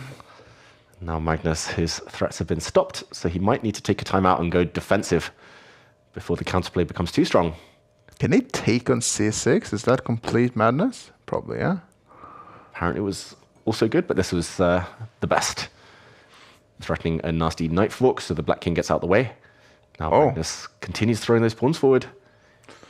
He's trying to go on the attack, even with the queens off the board. Yeah, cool. I like it. Seems like it's working. Feels like he's breaking through. He's going to trade off some pawns. He's going to push this pawn forward. Keep hammering in on that black king. That looks so strong.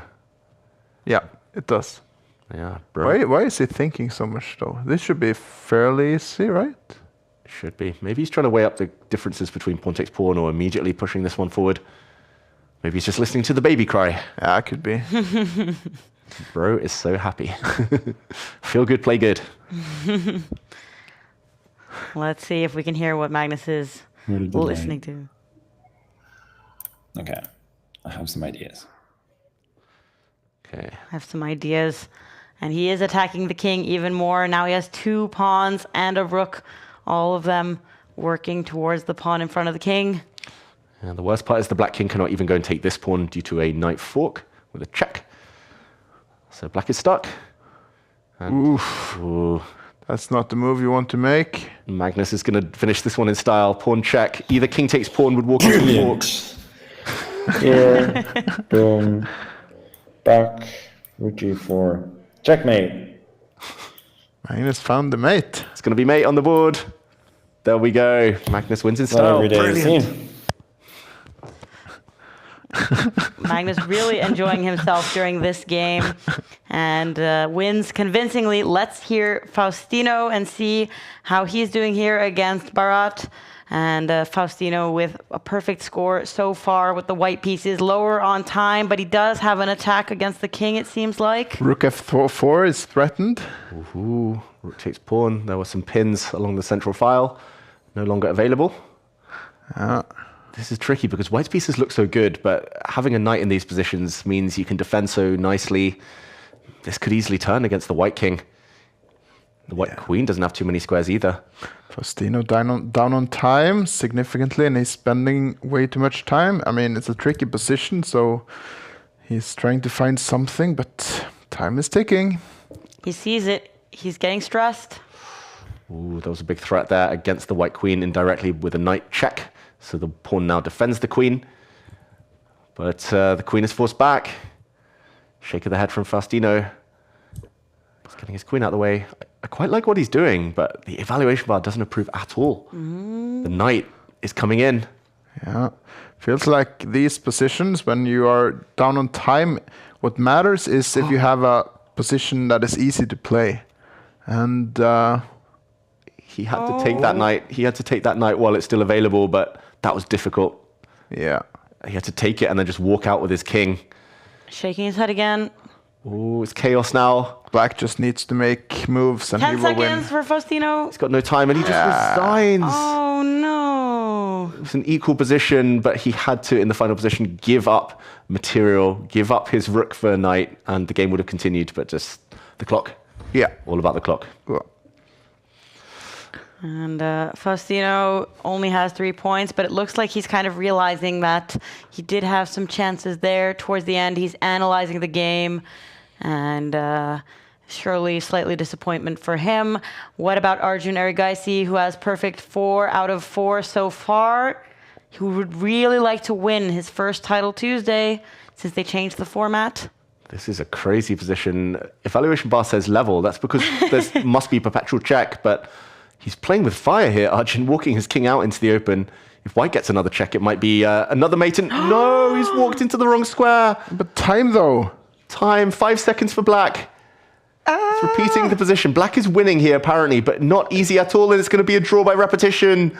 Ooh, bailout for Sigurov just in time. A fair result. Wow. I think both players should be relieved. Yeah. When you leave both of your kings in that kind of a dangerous situation with less than 10 seconds on the clock, anything can happen. And in that case, I think they're just relieved they didn't lose any of them. We do see that Hikaru and Maxime Bachel-Legrave and Caruana have all stricken back after some disappointing results. But there's not many players that have the perfect score. Lazovic, Movahed, Terry, Magnus, and Bharat, and Sarana. So a lot of the names we're used to seeing here in Title Tuesday, David. Yeah, lots of blitz specialists. Maybe Bharat is the surprise package, but he's now beaten Hikaru Nakamura and Faustino Oro back-to-back. So he deserves it. And Sarana, he's always here. Renato Terry, one of the strongest IMs in the world, and seen a move ahead. He won the Chess Kid tournament recently, so he's bang in form. And okay, Magnus gets Renato Terry. On paper, this is maybe one of the better pairings, but Terry has such a good track record, especially in no increment chess. And it's a Sicilian defense to start this one. Bishop b5 check, very solid stuff. Knight d7. Is that... I mean, it's one of the moves, but maybe not the most normal move, David? Yeah, I believe it's probably the second most popular after blocking with the black bishop. But this bishop b5 check line, Magnus has made this popular, and everyone's playing his own favorite openings against him this time.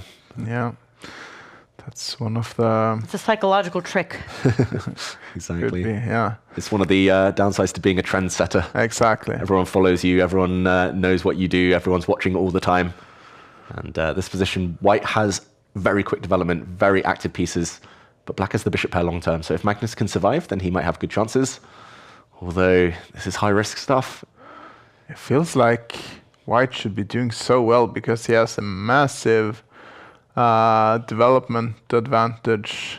But yeah, I mean... Magnus has the bishop pair. Yeah, the renowned bishop pair.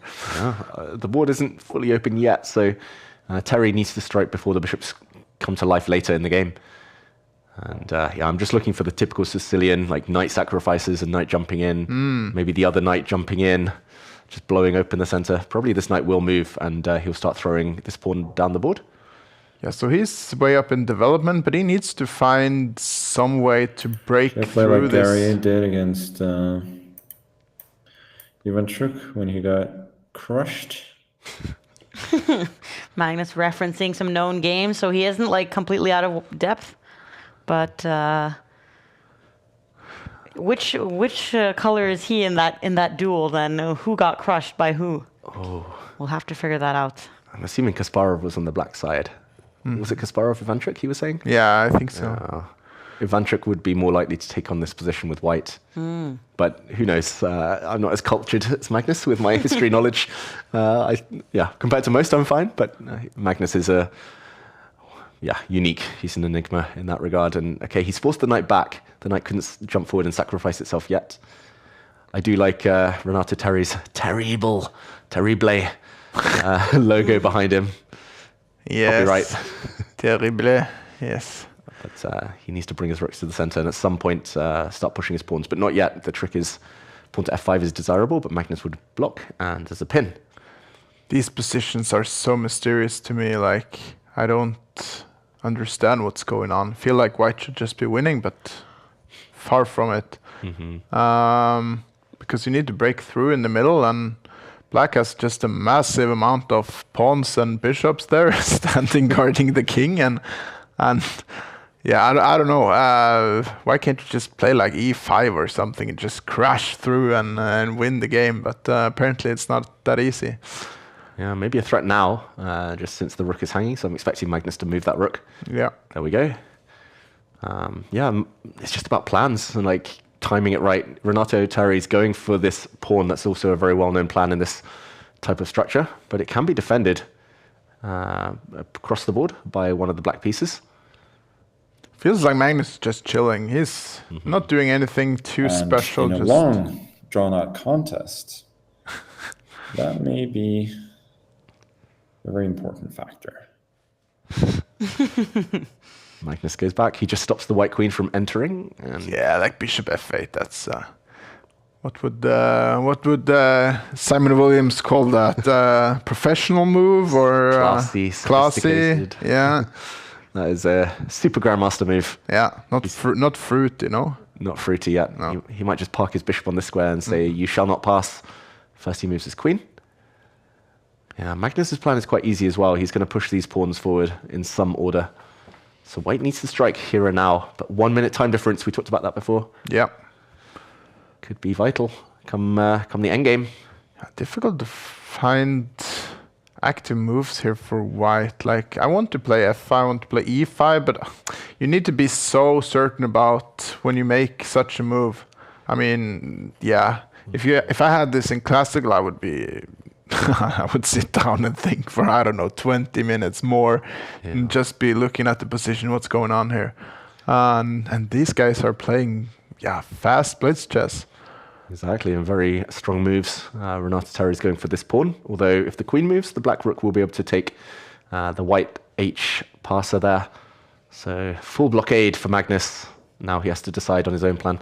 It feels like white hasn't really done much over the last 15 moves, but black's position has improved massively with the pawns marching down the board. It's just about whether Magnus has a breakthrough. Yeah. Are you afraid that the queen is coming to g8 now, or is this whatever? Yeah, unclear what the threat is next, right? Yeah. So potentially something to avoid, but the only way to stop it is to go back with the rook and repeat the position, which Magnus will not want to do. Yeah, when to go forward, that's the question. Yeah, Magnus also thinking quite a bit. Time is evening out a little bit. Okay, so now he decides for a3. Seems reasonable. Yeah, and normally white reacts by not touching anything. It's better to allow a black pawn to capture and actually act as a shield for the white king, rather than step forward and risk that the black queen can come in with checkmates later, even though it's not possible now. That's clever. Yeah, so normally you ignore, at least from my experience, my minimal experience in these types of pawn structures, you need to ignore this. Both players are just ignoring the other guy. I'm just doing my thing, you do your thing. Oh, okay, so it does move forward. And the bar does increase in black's favor. If the black queen ever cuts in, that's mate. That's game over. So Renato Terry's got to be extra careful now with 1 minute on his clock. Terrible. Has his knight currently covering that square, but that means that he can't move that one. And then that other knight as well. Like, there's a lot of pieces he has now that he can't really move around. Both the queen and the rook are tied to that pawn on the right side. So he's going to struggle to find moves, it seems like. It feels like this this goes for both players. Like, well, what can they actually move? I mean, okay, yeah, like rook h8. Okay, now he breaks Magnus. What? He's hoping that queen takes pawn can be met by a counterattack on the white queen. And then the knight would drop on the next move. But he has allowed the white knight in, which is counterintuitive. He's had to trade off one of his beautiful bishops. I don't like what Magnus has done. I don't think that helps him long term. Like, the black bishop is really, really bad now. Really passive. There we go. He blocks. But I thought queen e3 maybe? Yeah. Magnus, he doesn't have like the same facial expressions either that he had in the last game where he was smiling and he was inspired and he was talking about all his ideas and plans. And here I feel like he has more of like this concentrated, kind of like disgruntled look. Look at this pawn formation, like 4 pawns just stacked up on the F file. That's funny to me. Magnus missed a win on the spot. He could have hit the rook, and then the queen would have come in. Checkmate. Feels like it's reasonable. Both players missed it. He hasn't noticed it. Now he saw it. No? Now he realizes. No. Forgetting it. Oh, I think he realized a bit too late. Renato Terry, I love what he's just done though. He's given up a pawn, but now there's no way to checkmate the white king. And if he ever gets this one, he doesn't though. If he had got that pawn, suddenly things open up against the black pieces. But the bishop shuts the door. I mean, there's 3 pawns coming in now. If you're not careful with white, like, these pawns are not to be messed with. Oh, yeah, that knight is holding the fort for now. But suddenly the black king's pretty safe. I say through gritted teeth, he's going to put it back. He's just going after the white pawns. The blockade, can it be broken? Some point, yeah. Now the pawn goes. Now they come. Risky. But there is a pin, so he can blockade them on the light squares. Yeah. Not much time remains of this game. Down Did he to take less the than a H minute. pawn? No. To take or not to take? Take it. I think he will want to. That's the whole point of the black rooks. But the center's dropping, so he has to calculate correctly there. Oh, time though. Control still, but... Oh, the bishop is hit. Big mistake from Renato Terry, apparently, but how to punish? It's really easy to blunder stuff in The positions rook comes like in. this. That's a piece sacrifice from Magnus, but he's going to get all the pawns rolling if the queens come off the board. He said it was easy to blunder in this situation. Yes. Time. 20 seconds each. Play. Magnus has forgotten the clock. I hope not. Black is winning, but how to break through, how to get something to the back rank. Ooh, queen takes rook. He's given up his queen, Magnus. And he's going to get his pawn through. Look at that. Bishop deflects. Oh, what's going on? And it's discovered check to end the game. Discovered check. Renato Terry's furious. Oh. What a position. Wow, what a weird position. Magnus making a new queen. That was a cool deflection, though. Yeah. Sacrifice, and we join the closing stages of this game. Lazovic with 4 seconds, 3 seconds.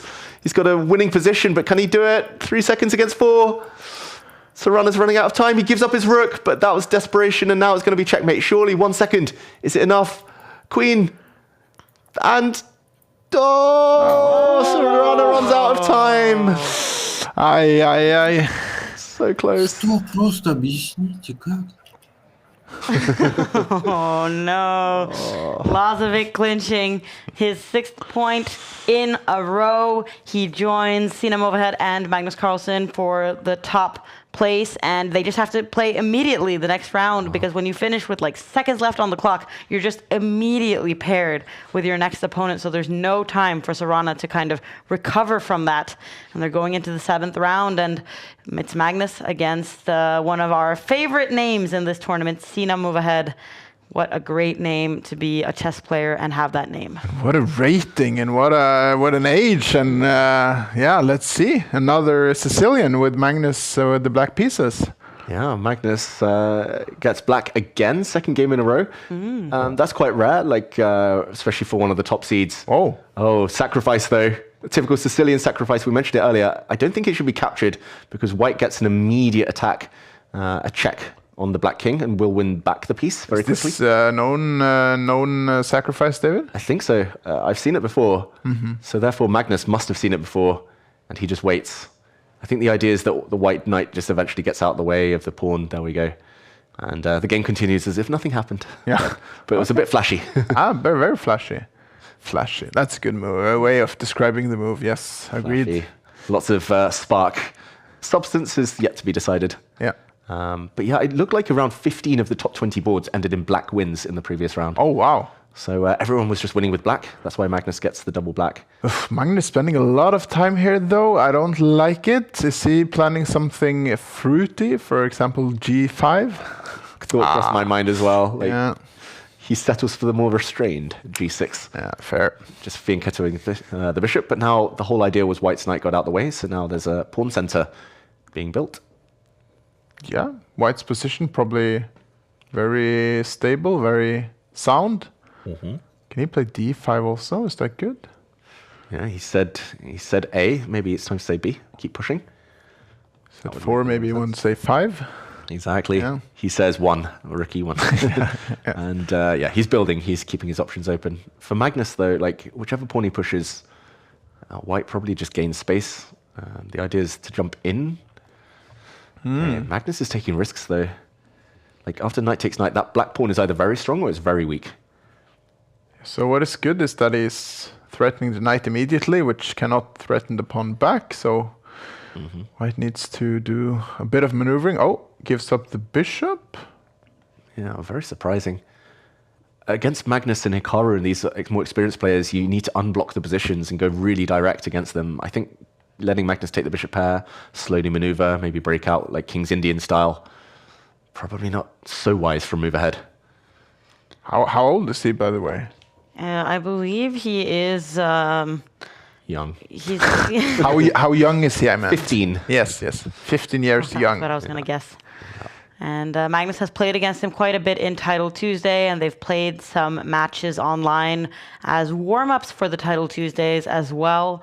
So it's a player that he's known, and I think he enjoys playing against him. And he's also adapting his playing style, as you guys say, to kind of like a long, strategic, maneuvery game. That's a good idea against some of the young players. And we also have a question from a viewer about how John Bartholomew is doing. And my update from that is that he has 4 points. He did have to play against Jan-Christoph Duda in the previous round. So he's had some tough matchups, but he has 4 points and very good tie breaks so far. Yeah, my prediction of 4 Scandinavians isn't going to come true. He's only had one still. Oh, but Unless- he beat Pranav in it. He did beat Pranav, so that counts as 2. Yes. Agreed. He needs 2 more Scandinavians in the last 4 rounds. Let's do one, and then we're okay.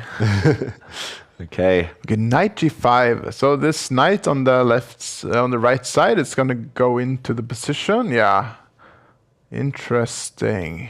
Is this pawn just falling? Yeah, f4, but that would be an admission of very slight failure. Okay, so Magnus is actually talking about a move he's already made, and he said that that would be an admission of slight failure. So he's not too happy about the situation right now. He's not happy at all. And the position, although it started as a Sicilian, resembles a King's Indian defense. And this is quite a typical idea to give up a pawn, to bring the knight forward, even give it up and just say, okay, I'm staring at this. And Black's pieces are so passive. If White's knight could somehow land on a magical central square here, light square, then favorable exchanges would be happening. But Magnus is, he's got some control. He's defending everything. Might put his bishop back. If he can ever arrange this pawn break, there we go. Then he might suddenly generate an attack. Very tense position. But Magnus is nearly a minute down. That's a rare sight. And Sina move ahead, moves on ahead with his queen. Magnus looking angry a moment ago. Yeah, he had a bit of a outburst, it seemed like. Always wonder something. Yeah, he thought he could move ahead with his pawn, but there's a knight check deflecting away the black queen, and then the rook might drop. Maybe after a pawn exchange first. I should have known that was too much. Oh, there's a Magnus who's not very confident in his situation right now. Because now also the pawn in the middle is dropping off, probably, because he needs to defend something. Oof. Ooh, Magnus. Shaky stuff. Yeah, I just remember him having a king on this square, having a knight next to it, and getting checkmated with a queen sacrifice. I remember that one. Lightning strike twice. Magnus' king looks super safe over here, or what, David? And one move later, checkmate. Will we see that again? Magnus in big trouble now. Move can just gobble up some pawns now. Yeah, you have to be careful. Queen takes pawn, there might have been... Oh no, G4 it wasn't quite working. Oh, I do like how he's covering this square now with his queen just in case. Yeah, to trade or not to trade the bishops. Because Magnus is in big trouble here. Also because he's a minute down on the clock. Minute and 10 seconds, which is so significant now. And he has the probably more difficult position to play. Yeah, for sure. The black king is within range of the white pieces. White's queen is just so strong. Oh, Magnus is frustrated. Black can barely move. Like, what's he even going to move now? His queen and knight are tied down, defending the pawn in the center. Like, his king can't move. His pawn cannot move. Like bishop d8 is maybe a move sometimes, even. Oh, yeah. At the moment, that would be blocked by blocked by a bishop. But yeah, hanging by a thread, Magnus. What is Movehead doing though? He should just play quickly, no? Yeah, he wants to kill a blow. Move the king, or I don't know, do anything. This is thinking. Silver lining, the opponent spending time. Yeah, he could just wait with his king, he could do anything. The thing is, Magnus has very few waiting moves, which are useful. Oh, Magnus has blundered this pawn. 97? Yeah, he has to. That was clever, he just put me in Zugzwang. As you guys were mentioning. The knight could go back. At the very minimum, there could be a win of a pawn here. Maybe there's more. Right. Oh, he wants this one. He wants the eternal pin. Oof. This pawn is hanging now. Oh, Magnus is losing this. Yeah, no time. No pawns. No activity. This has been a masterpiece by Move Ahead. Like, positionally as well. Like, as soon as he got that chance, Magnus missed a tactic. This looks very smooth. Is there any fight left in this endgame? That's the question. Looks difficult, but we know Magnus is a good fighter. Yeah, but it's going to be more pawns. Knight f7. Another one drops. Yeah. Yeah, the knight can... Yeah, there we go, come in. Magnus is barely clinging on here. His only hope is to go... 7. Yeah, okay, even this. Maybe more incisive options, but it's not as though though this position is not winning. A disappointed Magnus, who just rounds ago was laughing and having the time of his life, winning 6 games in a row. I was considering to be saying maybe he can win all of them, a perfect 11 out of 11. And that is the sound of Magnus, who has officially started to make peace with the fact that this game he's going to lose. Yeah, it's Magnus who's on the brink of being mated. If the white king can walk its way over at some point later, then the black king is done on the edge of the board. Oh, he's coming back round as well. If the knight ever lands back, then that's also checkmate. Topping everything else. Oh. This is a painful game to play as well. And there we go. The door closes. That's going to be good night for the king, and it's game over. Great win by Move Ahead. Absolutely. Very good game. Wow. I mean, Magnus didn't really stand a chance. Like, after he missed a tactic, never got given a second look into the game. And he's going through the game there, as we can see, and he was not happy. Let's see if Hikaru can catch up to Magnus. If he wins this game, he has more time. Oh, this is all about the clock. Hikaru's just blundered, but oh, watch out. This checkmate threatened. Checkmate. What's Hikaru missed? He's got to start running with his king. Oh, no. Shimanov has no time, though. Look at his eyes widen. He knows he's winning. He knows he's going to win this endgame, but... Oh, 2 seconds. Oh, 2 seconds. He blunders his rook. No. The frustration. No. Oh, the smile, though, from Shimanov. He knows he played a great game, but Hikaru... Yeah, doing Hikaru things so quick. And we see Hikaru there almost like shaking his head in disappointment, kind of like, I'm sorry that anyone had to witness this kind of a win on time in an undeserved situation there. But he does catch up to Magnus, and it is Movahed and Lazovic who are the only players now, the 2 young guys with 7 points, closely followed by the top 2 rated players in the world and on Chess.com. So it's going to be exciting to see if they can keep their lead. They're gonna play against each other, but it would be a shame if that game ended in a draw, enabling Magnus and Hikaru to catch up a little bit. Yeah, big round ahead. If one of them wins, they're going to be a huge favorite to win the whole event. It's also the break coming up after this game. So not quite a winner takes all, but a winner takes the lead and puts themselves in position. Yeah. What do we predict? Who's looked the sharper so far today? I haven't seen so many of Lasovic's games so far, but I mean, he's so... he always plays well, it feels like. He's so good at this format and in online chess in general, but so seems Move Ahead, so really hard to tell. Interesting opening, interesting position so far. We have another Sicilian Najdorf, I believe, with... Lazovic castling short, maybe not the most normal way to put your king, but no, it seems good for Lazovic. Maybe I like his position a bit more. Yeah. Maybe Lazovic knows that Movahed just beat Magnus Carlsen, and he's like, I'm going to play it safe. I don't want to castle on opposite sides. I respect my opponent, and I'm going to stick to the safest castling option. Who did Lazovic beat in the last round? Sam Sevian, I believe. Sevian, okay. Also big gun. Mm-hmm. Yeah, and I mean, Lazovic, until just the last year, maybe even the last 6 months, he was only playing the same opening every time. It was always d4, it was always Catalan, it was always super positional.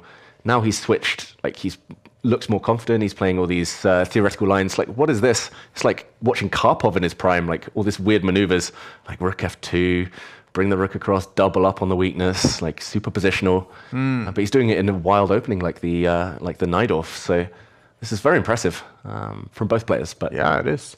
I mean, that being said, I think beating Magnus, that's a good confidence boost. Like, if you're beating the #1 in the world, then you know you are playing fairly good chess. Yeah. I mean, yeah.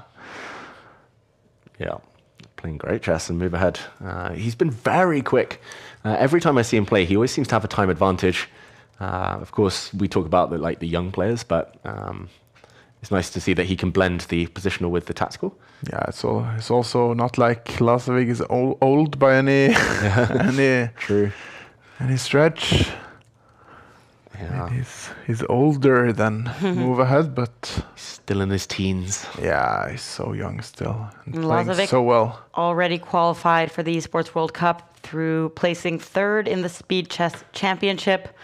But nice to see that he's still prioritizing playing Title Tuesday, as he always does. He's still very interested in winning the tournament, regardless if he's already qualified for the main tournament. Position's changed. Bishop has been exchanged for knights. Black now has 4 versus 3 pawn majority on the king side, but white has the 4 versus 3 on the queen side. I think attacking players usually favor black, maybe just because there's chances to destabilize the white king, but more positional players might prefer white long term, more chance of a pass pawn breakthrough. So Lazovic is considered a very positional player, right? How about Move Ahead? What's his profile or his like chess style? Yeah, I mean, from what I've seen, mostly blitz, mostly online games. It's quite dynamic in general, but I mean, he just outplayed Magnus positionally. It's always tough to tell at this young age. Big mistake though from Denis Lazovic, jumping in this early and Move Ahead might be coming in with his knight. What's wrong with this? Maybe and what's going on here? The queen can come as well. Maybe hit some pawns. Why can't you take on c5? Yeah, you could also have taken. And I think the bluff was that white was going to push forward with the pawn, but maybe not quite working out there. Maybe just take everything. Yeah, just take everything. Say thank you. Generous. Maybe that's too much. Yeah, but this bishop, if it gets removed, white's dark squares becomes so weak now. And this is where maybe experience in the Sicilian, which I think Move Ahead's been playing for a long time, versus Lazovic, who's new to these types of positions. Yeah, this might be where it shows. I talk about experience, like 19 years old and 15 years old. But. I love it. Like he's been playing this his whole life for like 5 years, like 5 months. Yes, exactly. Like, makes you feel old, eh? Exactly. I mean, Move Ahead's probably played more games in the Sicilian Najdorf at the age of 15 than I have in my entire career. Probably. But okay, Lazovic's trying to spice things up. He's got a passed A pawn at least. But it's not the end game for ages, so it's going to be hard to make use of that pawn. The knight was hit, but now black gets all the central pawns. This position is wild, though. It's so hard to keep track of what's going on. I do fear for white on the dark squares, though. If white gets some time, he has 2 passed pawns on the A and B file. Like he can run. Yeah. That's an easy plan to execute as well. True, if it gets to a scramble. But, yeah, I mean, Move Ahead's not going to just roll over and let Lazovic do that, of course. But where's the counterplay?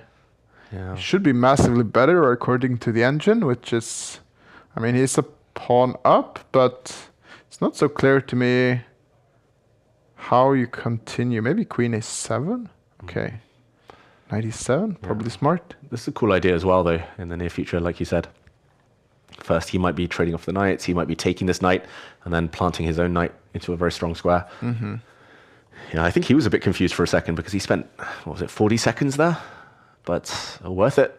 Still up on time. Lazovic has to spend time back, and yeah, pushing this pawn still feels a bit slow. Maybe he just has to do it. Just grit your teeth. Just say, okay, if I'm going to go down, I'm going to at least have a pawn on the 7th rank. Yeah. But he moves his rook away from that pawn. Oh, it feels like that's losing counterplay. And the black rook jumps in now. Oh, rook takes knight, and then the knight fork is a threat. Ooh, big threat. Seen a move ahead. He's seen some moves ahead, to put it that way, and he's been playing quite quickly as well, which has put some pressure on Lazovic, who I usually consider to be one of like the quicker players in this field. And the fact that he's leading by almost 40 seconds. Take the knight. Yeah. Take the knight with the rook. Take it. Take, and knight fork. Knight fork and then queen a7. Oh, yeah. That's just over. He's seen 10 moves ahead. Okay, so he's thinking. He's spending some time on it. Just checking, I suppose. Yeah. Actually, wait, maybe at the end of the variation there's a pin along the knight and the queen. Maybe that was the tactic that Lazovic had set up. He's trying to stop the knight coming in. Very sneaky. Looked like it was still good for black, but now, I mean, the black pieces are just dominant. Pin. You could just pick up a pawn if you want to. Spoiled for choice here. That might actually cost him some seconds to kind of make these kinds of decisions. And he's losing his time advantage. Take the queen and then go with the deep pawn. That looks good. Get the queens off and then push pawns. Yeah. Maybe he's thinking of just sacrificing, just continuing the game. Queen takes pawn here. I feel like this is a type of position where everything works, but you need to play fast. And right now he's not playing so fast, so just speed up. Trades into an endgame where he does have extra pawns, but are they easy to stop, this extra pawn? It's not over. The white bishop does a great job of controlling the pawn. He's down on time. Yeah, and there's still this deflection, this distraction. Oh, this is suddenly the best position that Denis Lazovic has had in ages. He's got a blockade. Yeah. And the best time situation as well. Now the other deep pawn is coming. Yeah, it's going to paralyze the white pieces. But okay, he's not dead. It's roughly level on the clock. Denis Lazovic just needs to speed up and hope. He's trying to get his rook behind now. Oh, can he put it behind and run? Nah. No. I don't think so. Too slow. He gets a pawn instead. Yes. But now the black knight comes in. Oh, this is complicated. Yeah, Mover has lost control. He's lost his material advantage. And yes, Lazovic is fighting so well now. He's trying to trade off rooks. But why? Don't trade. Suddenly the pawn might be running soon. Lazovic's getting excited. Time. It's all about the clock, though. He's got to push. Just push. Very stressful.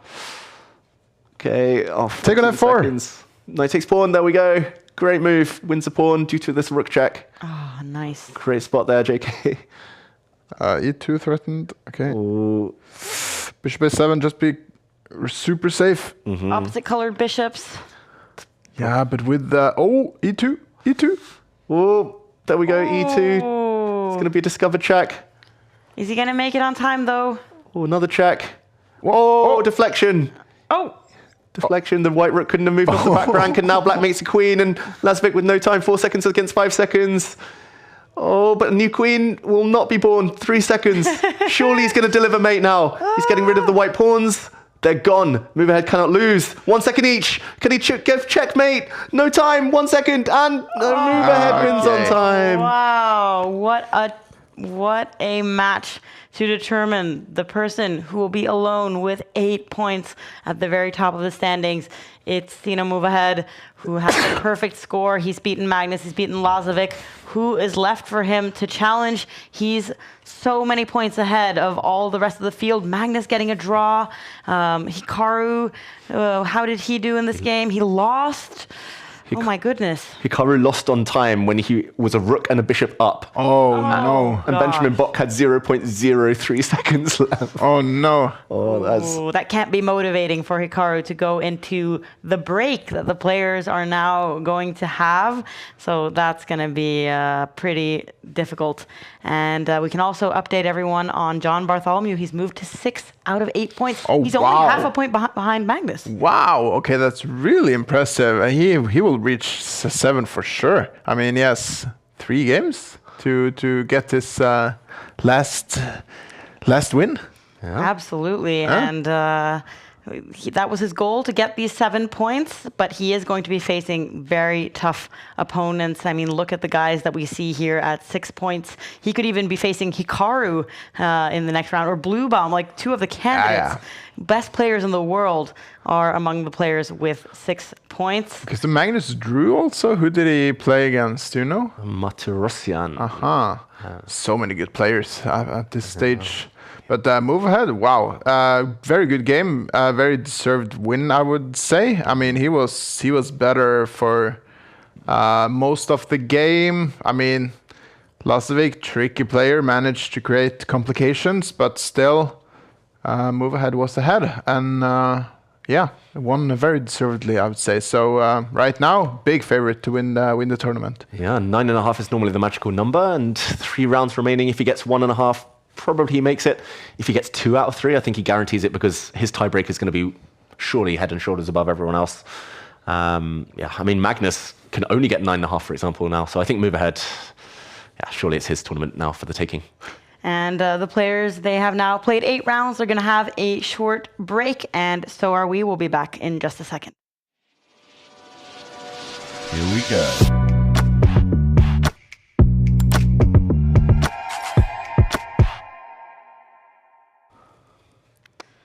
All right, the players, they are taking a well-deserved break.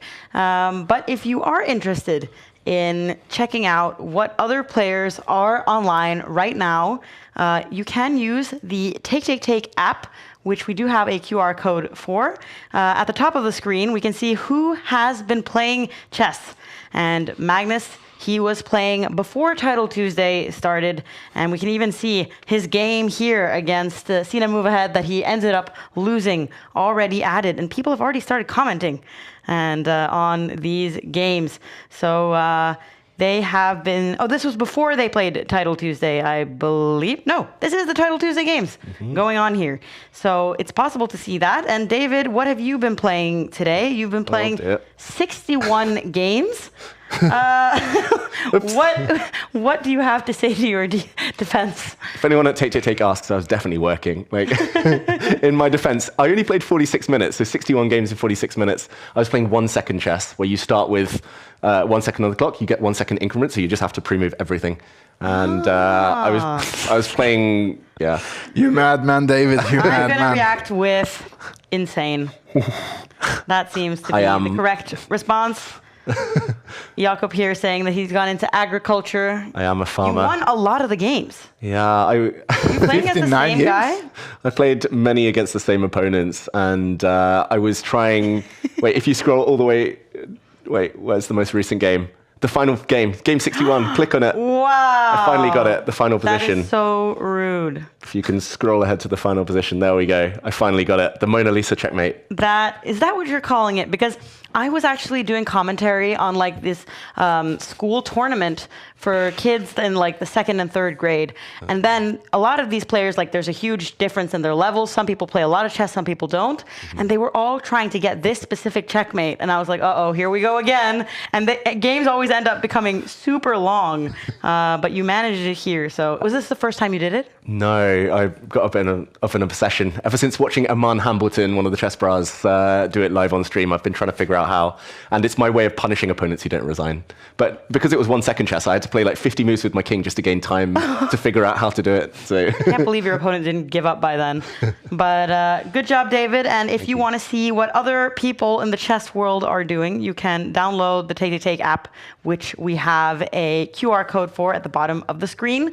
And you can see David's masterpieces, Mona Lisa games, if you want to go through all of his 1 second chess games.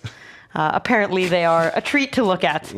And you've also downloaded the app today, right, Christian? Yes, I did. So I have connected it to my account, and now I will start giving emojis to David's games, I think. That's, check out his Mona Lisas and his crazy stuff, yeah.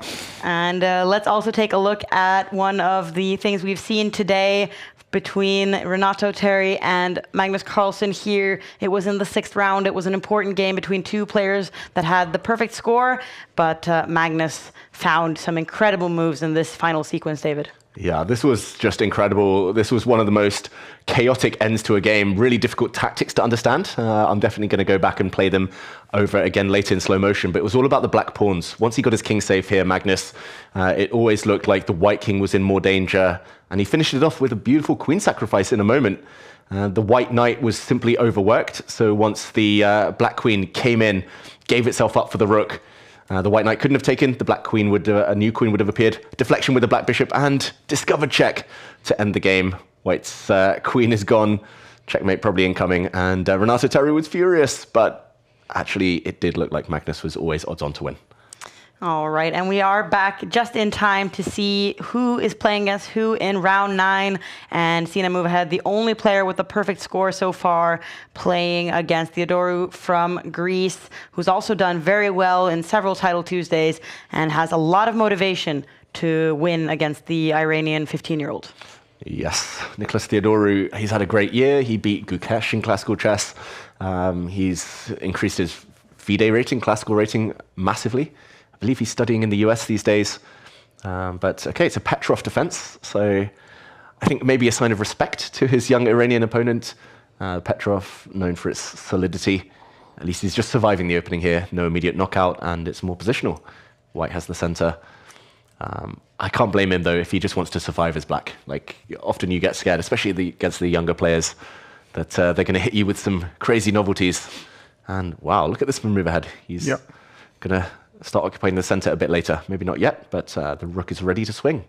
Yeah, like this type of opening is not the type that gives you a crazy position immediately, but this type of format usually gives crazy games nonetheless, or like interesting games. So even though it takes some moves, you don't need to invent the wheel every time. And yeah, no, the position is heating up a bit. Find it interesting. Let's see. So black takes the e file. There's always this pin going on the knight with the bishop, which so he breaks it with g4. Very committal decision by move ahead, but also it's probably good. I like it. Mm-hmm. Yeah, these days the young generation, they don't mind pushing pawns if they don't see anything immediately wrong with it. They don't care like long term, the king might be weak. They deal in absolutes. They're like, it's either weak or it's not. And although the computer says black is slightly better, like, white has space. How does Theodoru try and take advantage? Maybe at some point the black pawn will come forward. Maybe at some point the black bishop wants to enter the center, but no, he gets the rooks off first. Yeah, like chess knowledge used to be very dogmatic, I feel like.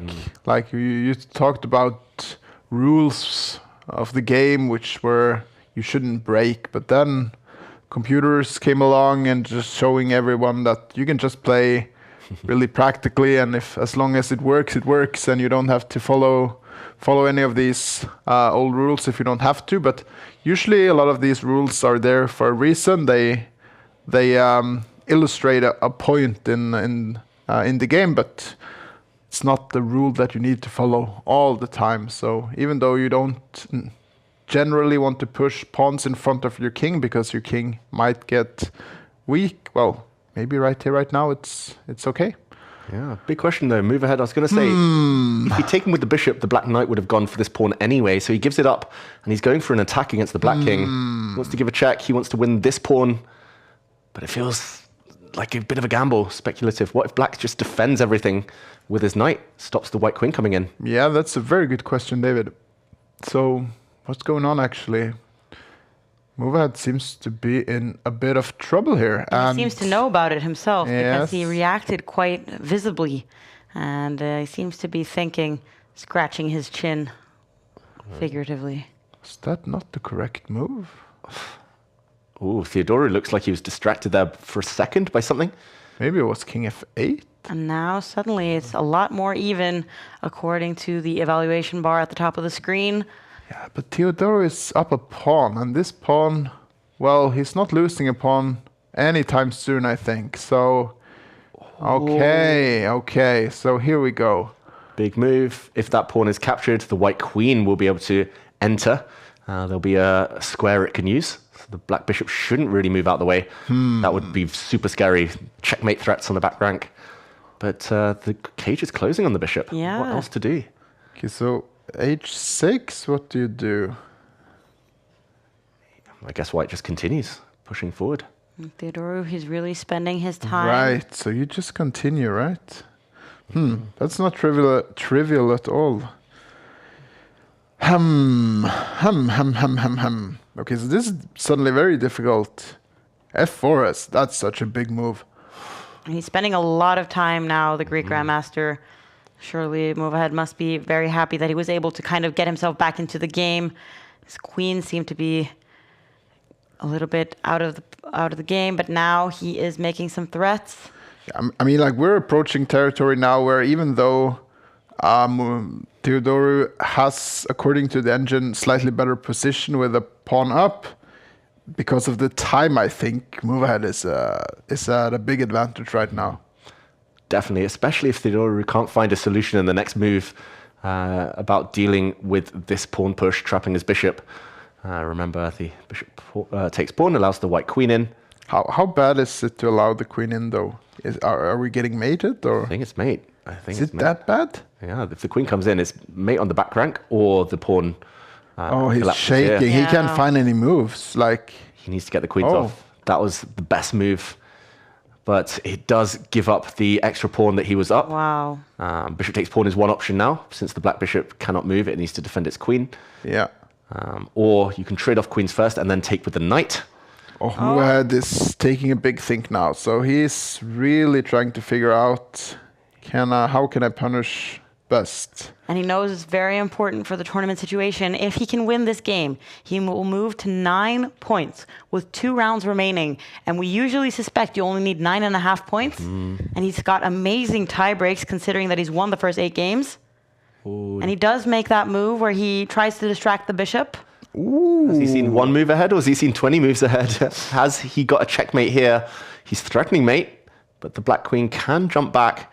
I mean, the black queen can also give some checks. But the black queen can jump back and take here. This is so complicated. No, you need to take the bishop with the queen for sure. Yeah, mega complicated. You need to defend with the queen. Or watch out. Another mate threat. He's just letting his pieces hang. How is this not just mate? A5? Followed by queen b1? C5? Exactly. Just putting pieces in the way. It's just a game of who can give away the most pieces. This is the only other alternative. Now, a bishop check can be blocked. And black actually defends that square with the queen, the knight. But miracle. Knight h7. This is so difficult.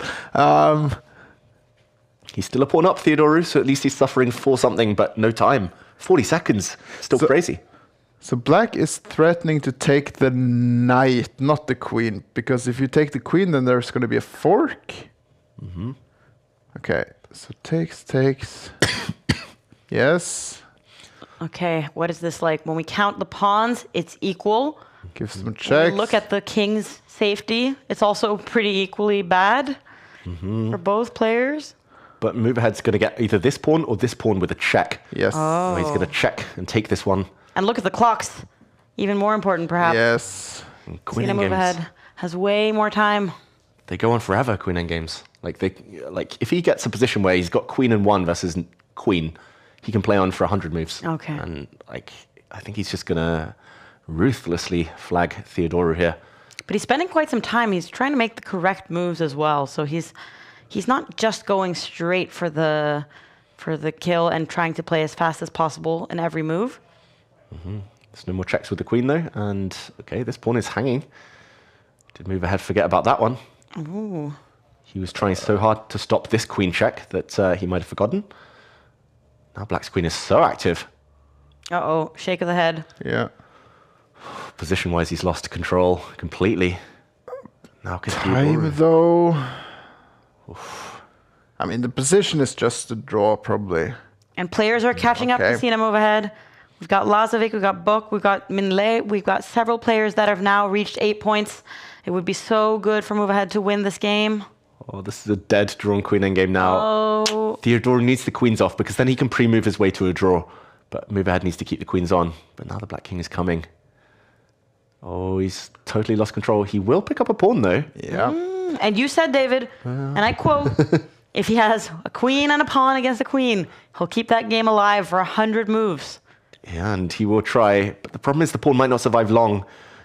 If he could somehow get the black king 2 files further away, he'd have great winning chances. But suddenly counterplay against the white king. And clock is ticking. Time's leveled up and it's a draw. Okay, fair enough. Oh, I think he didn't want to risk it, move ahead with his lead, but Yeah. that was one that got away.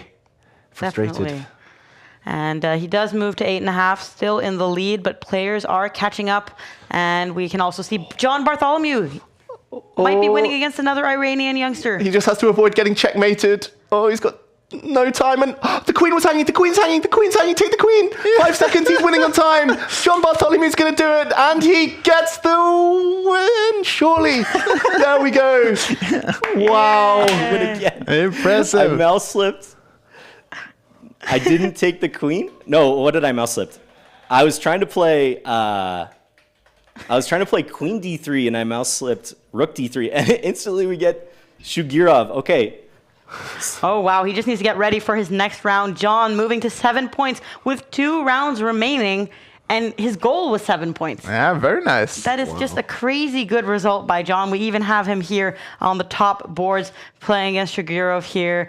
And it's going to be difficult to decide what we're going to pay attention to now because we've got so many players that can catch up to move ahead. We also see that Magnus and Hikaru have caught up quite a bit. Yeah. But move ahead, he's playing against Benjamin Buck, who has not lost a single game today.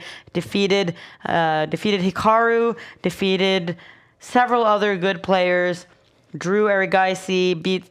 Yeah, he's done very well today, Benjamin Buck. So 8 points for him. Has a lot of incentive to try to win this game.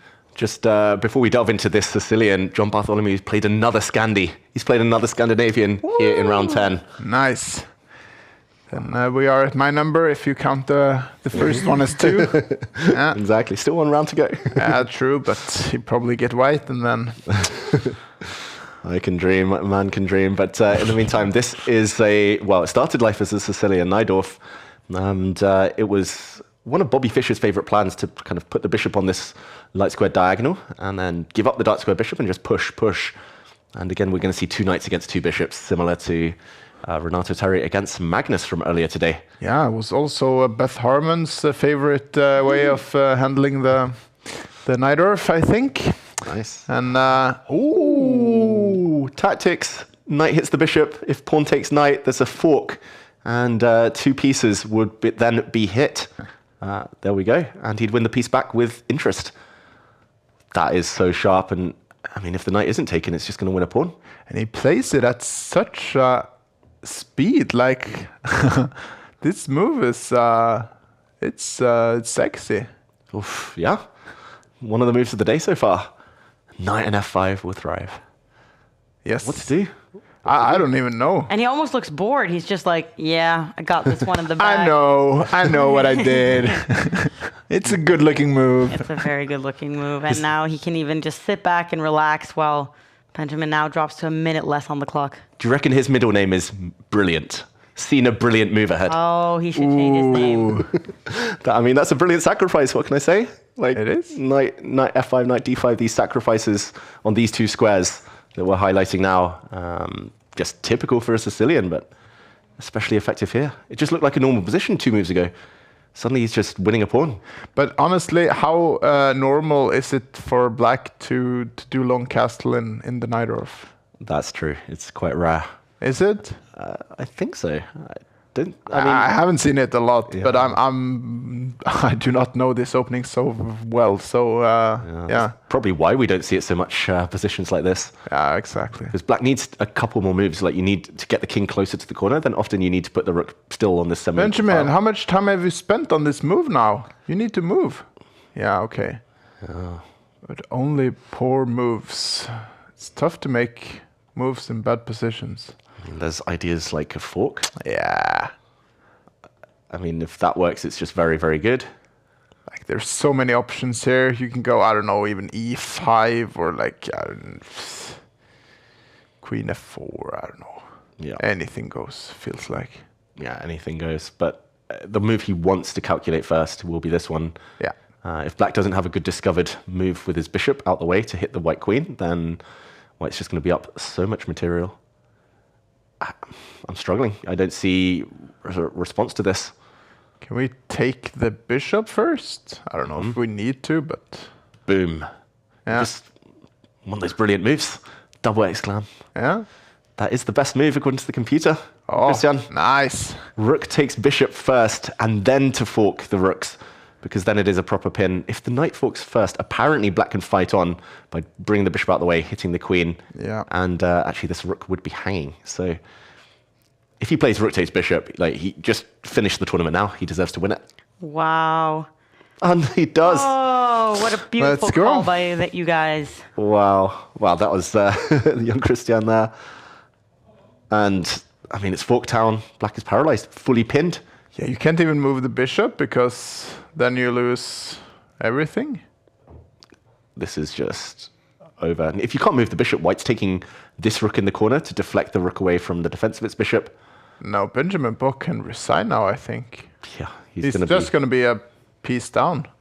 Yeah, I think he can move this rook like for now, and then take back with the rook. Aha, right. But he's going to be a pawn down and still pinned. Okay, so it's not that bad. It's bad, but it's not that bad. Okay, so knight a4.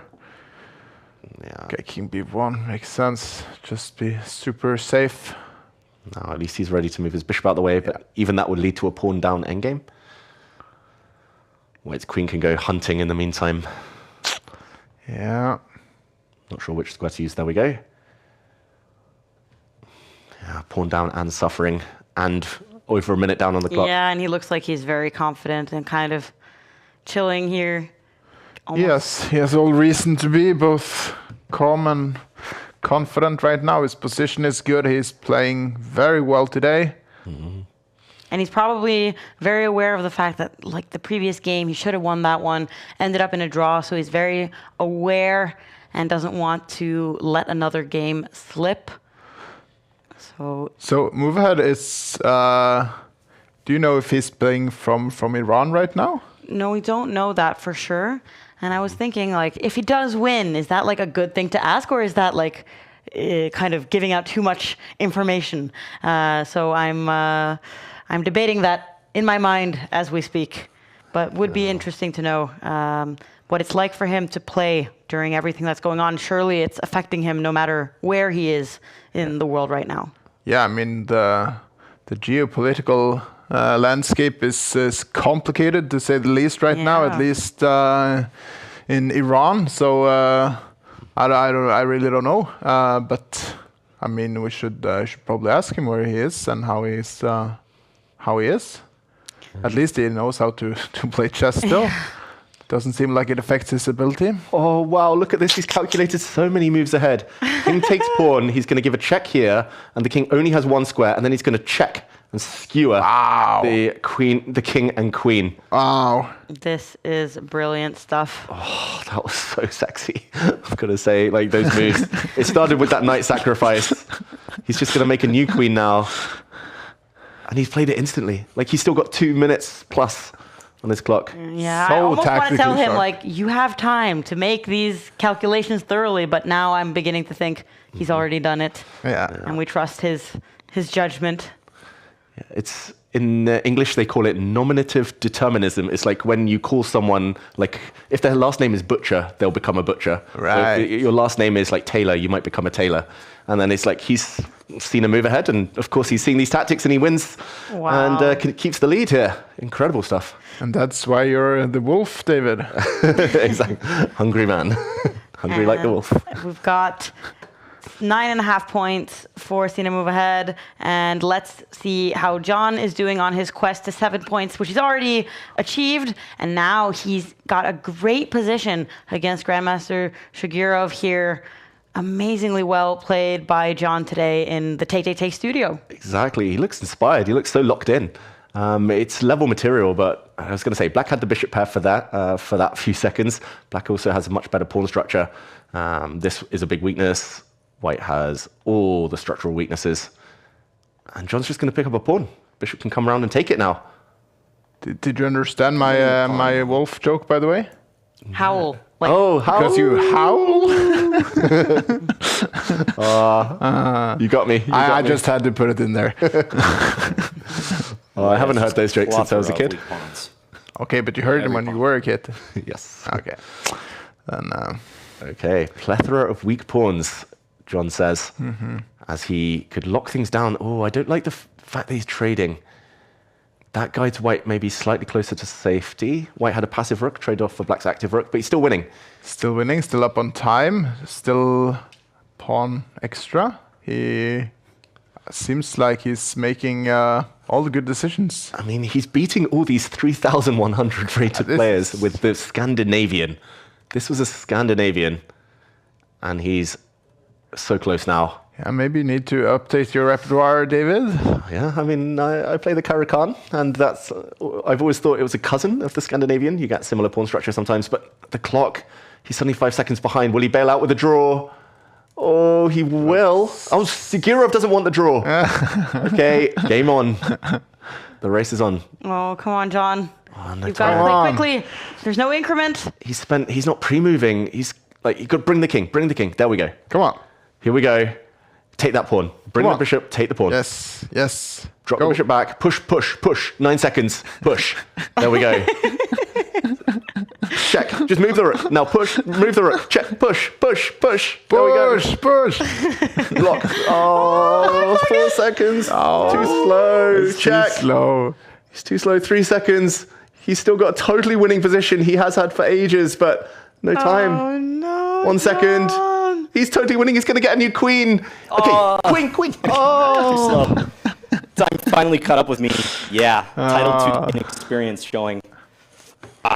Yeah, he says that his lack of Title Tuesday experience is showing because he hasn't played after they removed the increment, which really has changed the dynamic of those final positions where you've won, but since you don't get a single second on the clock, it really just becomes a race to make the most amount of moves.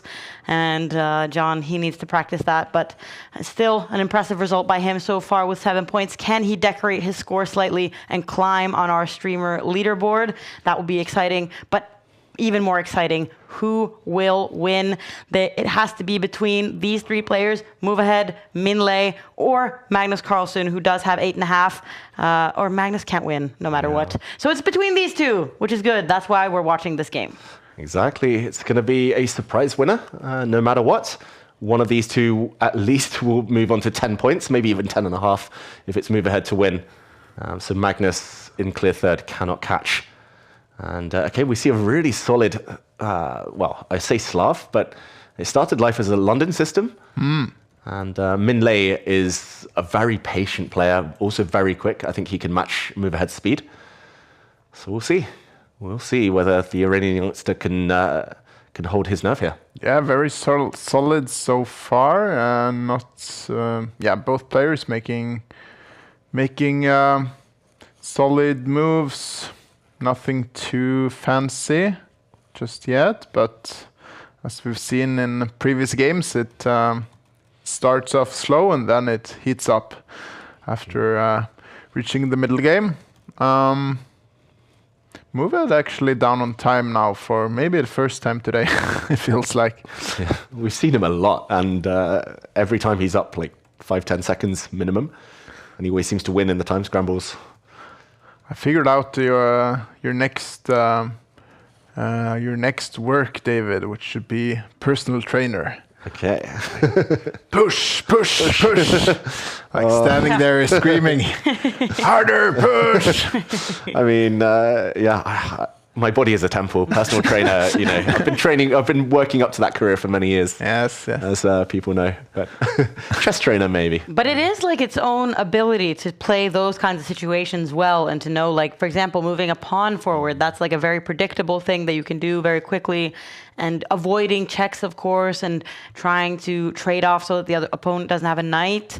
There's a lot of stuff you can kind of perfect that isn't really relevant to the rest of chess, but just like specifically time scramble skills. It's a game of its own, like it's bullet chess and pre-moves, not to say the least. What is a good pre-move? What's a bad pre-move? Exactly. And sometimes you just have to weigh up the risk for reward ratio. Like at some point, your opponent's not trying to catch you in a pre-move, therefore you can risk them a bit more. You can gamble, and you save an extra second or 2, which could be vital. John was so close to, like, his opponent still had 1 pawn. If he could have given up his rook for that, if he could have just promoted 1 second earlier, he probably would have got at least a draw. So, small margins. But this position, meanwhile, looks like a Scandinavian almost, with this pawn structure. Black with the pawn wall, preventing white from stepping forward, but white has the central pawn. And Leah twirling his hair there, very intensely. Yeah, I think he would win the world championship for hair twirling. He's been doing it for years. Mikhail Antipov, another grandmaster, is maybe his only rival. That's very specific knowledge, David. I've played these guys before. They're famous for it. And Move Ahead's playing rock solid chess. He knows the draw is enough. He is happy to just trade off all the pieces. Yeah. Well, so is Min Lei. He's like, draw, I'll get second. Yeah, but is Min Lei going to be happy about that? He's never won Title Tuesday since they renewed the format and removed the increment. That was back in September 2025. So I'm wondering, like, doesn't he want to win? This is a very good opportunity. He's won 9 games already today. He's in good shape. This could be his opportunity. And we have seen signs of weakness from Move Ahead in this game, I would say. He spent more time than he usually does. And he's behind on the clock, which is new. Yeah, I would say, like, maybe I'm underestimating Min Lei. Maybe he was playing that for a win. If the queens had come off, like, the black pawn on the edge of the board on a dart square was a bit weak. And, like, if it had a step forward, then the white king would have run over quickly to go for it. So it was a bit of a kind of risk-free dice roll there. Yeah, I mean, talking classical chess knowledge term, then the bishop should be better than the knight when you have pawns on both sides of the board, which we have right now.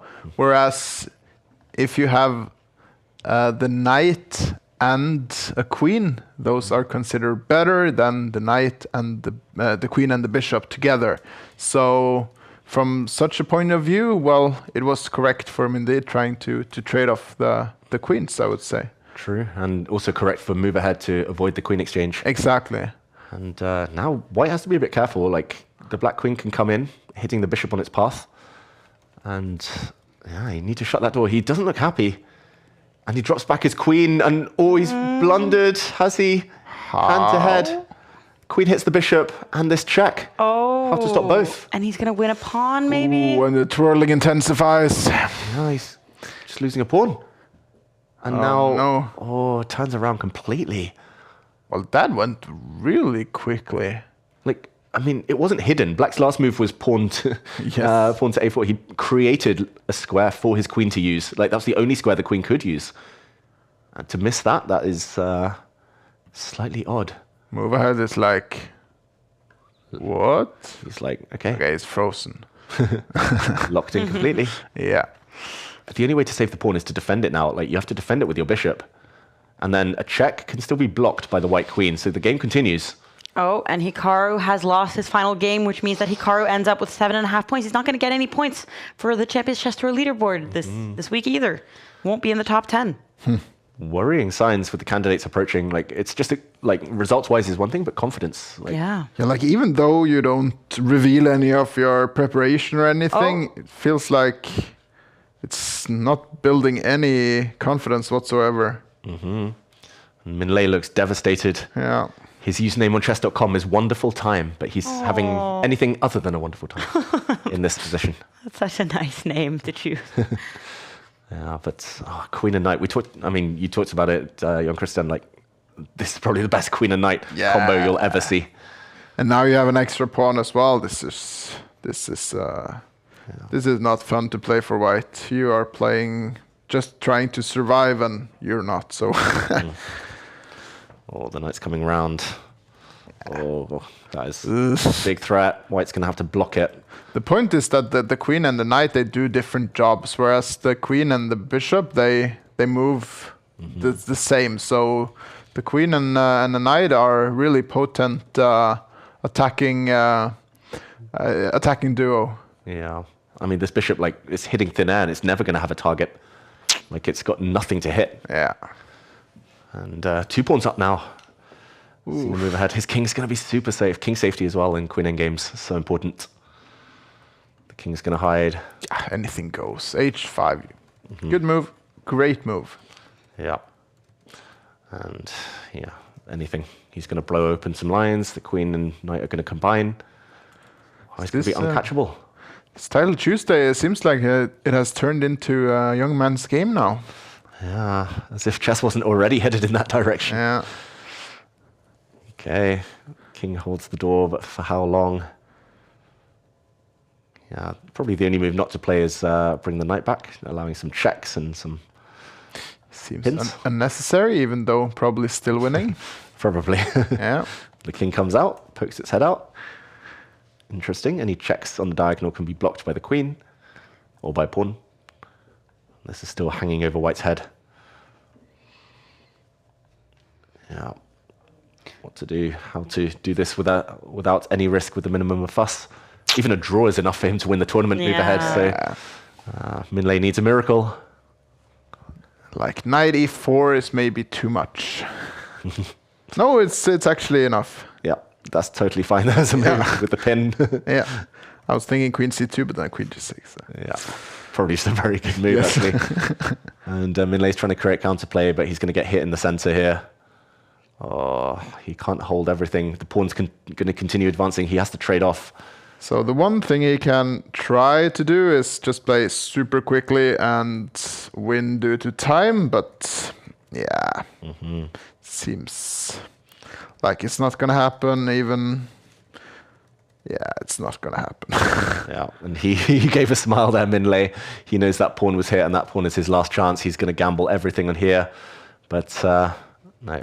That's going to be over. He's going to be 3 pawns down, 12 seconds left, and he resigns. All right. Congratulations, move ahead. Yeah, Cena move ahead. Tournament winner. 10.5 points. Just crazy. I'm wondering if he in any way is going to be disappointed that he didn't get a perfect 11 out of 11, because the game that he drew, he probably should have won. Yeah, he was 1 minute up in a better position in a queen endgame. He could have played on forever, but okay, I guess perfectionism isn't the most important thing. Tournament victory and the points on the leaderboard. That's going to be the main thing. Absolutely. And we do see that Magnus was able to win against Caruana in his final game. But a draw would have been enough for Move Ahead, who wins incredibly convincingly with the biggest numbers we've seen in Title Tuesday in a very long time.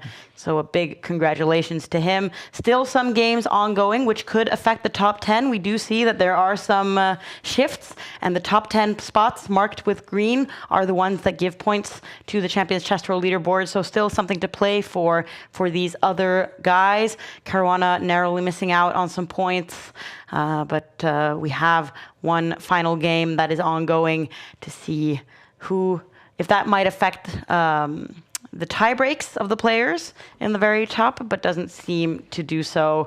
Lazovic, who also had a very good tournament, he reaches 9 points. Sorana, who's had a lot of luck in Title Tuesdays before, but in the top spot was the player we've found had the most sexy and impressive moves today, Jon Christian. Yeah, I mean, he played fantastic chess. I mean, wow, the way he calculates, it's so incredible. It's been a long time since I've seen somebody be this tactically sharp. He just threw out tactics.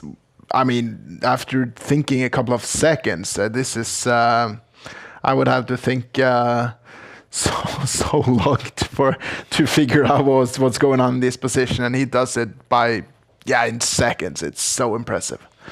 Yeah. And another thing that we have to look at, I mean, John Bartholomew, who did really well. Let's take a look at one of the best moments that he had during the tournament. Or maybe not the best moment. That's bittersweet. A wrong way of talking about it. But he should have won this. Exactly. He should have won. He did everything right on the board. Totally outplayed. Positionally, strategically, objectively, totally outplayed one of Hungary's top grandmasters and a member of their Olympic team. I mean, he won the pawn there. He was pushing his G-pawn, but time ran out. The clock went red. There were no pre-moves. He could have been pre-moving there, for example, with his rook. But he made Sugirov sweat. Almost took down another super grandmaster, former 2700 grandmaster in the Scandinavian. Ultimately, just 1 or 2 moves too slow.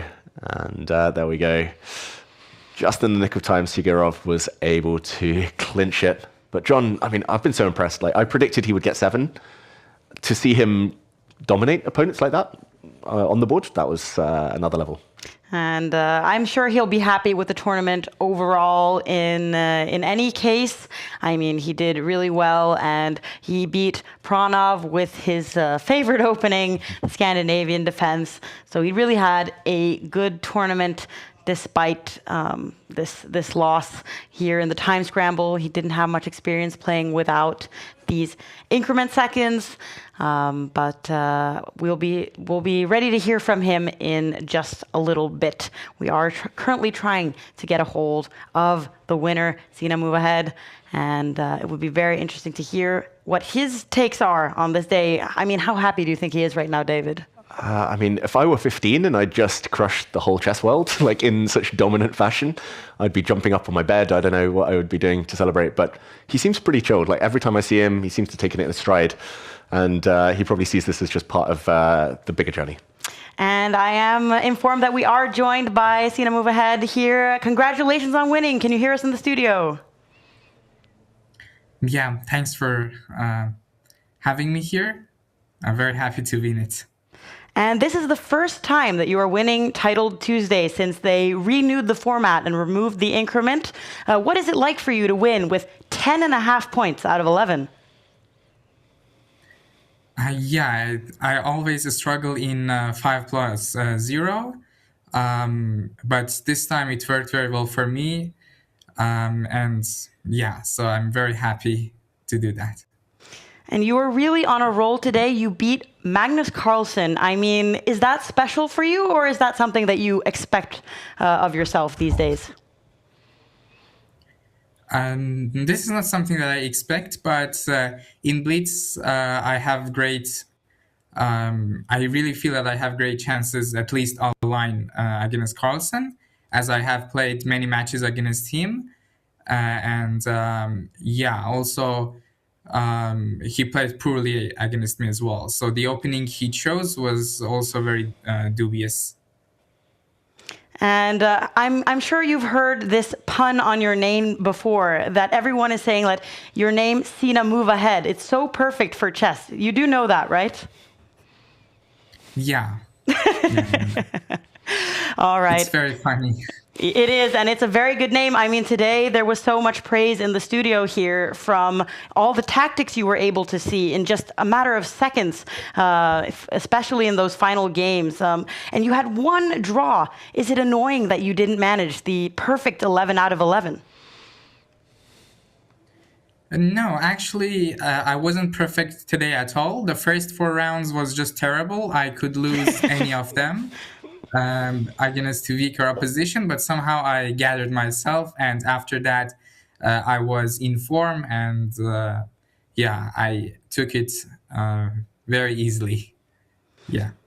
And I have to ask you as well, Sina, I mean, with the situation in the world, and especially for your country, Iran, is it difficult to play chess while there's so much going on in the situation of your country?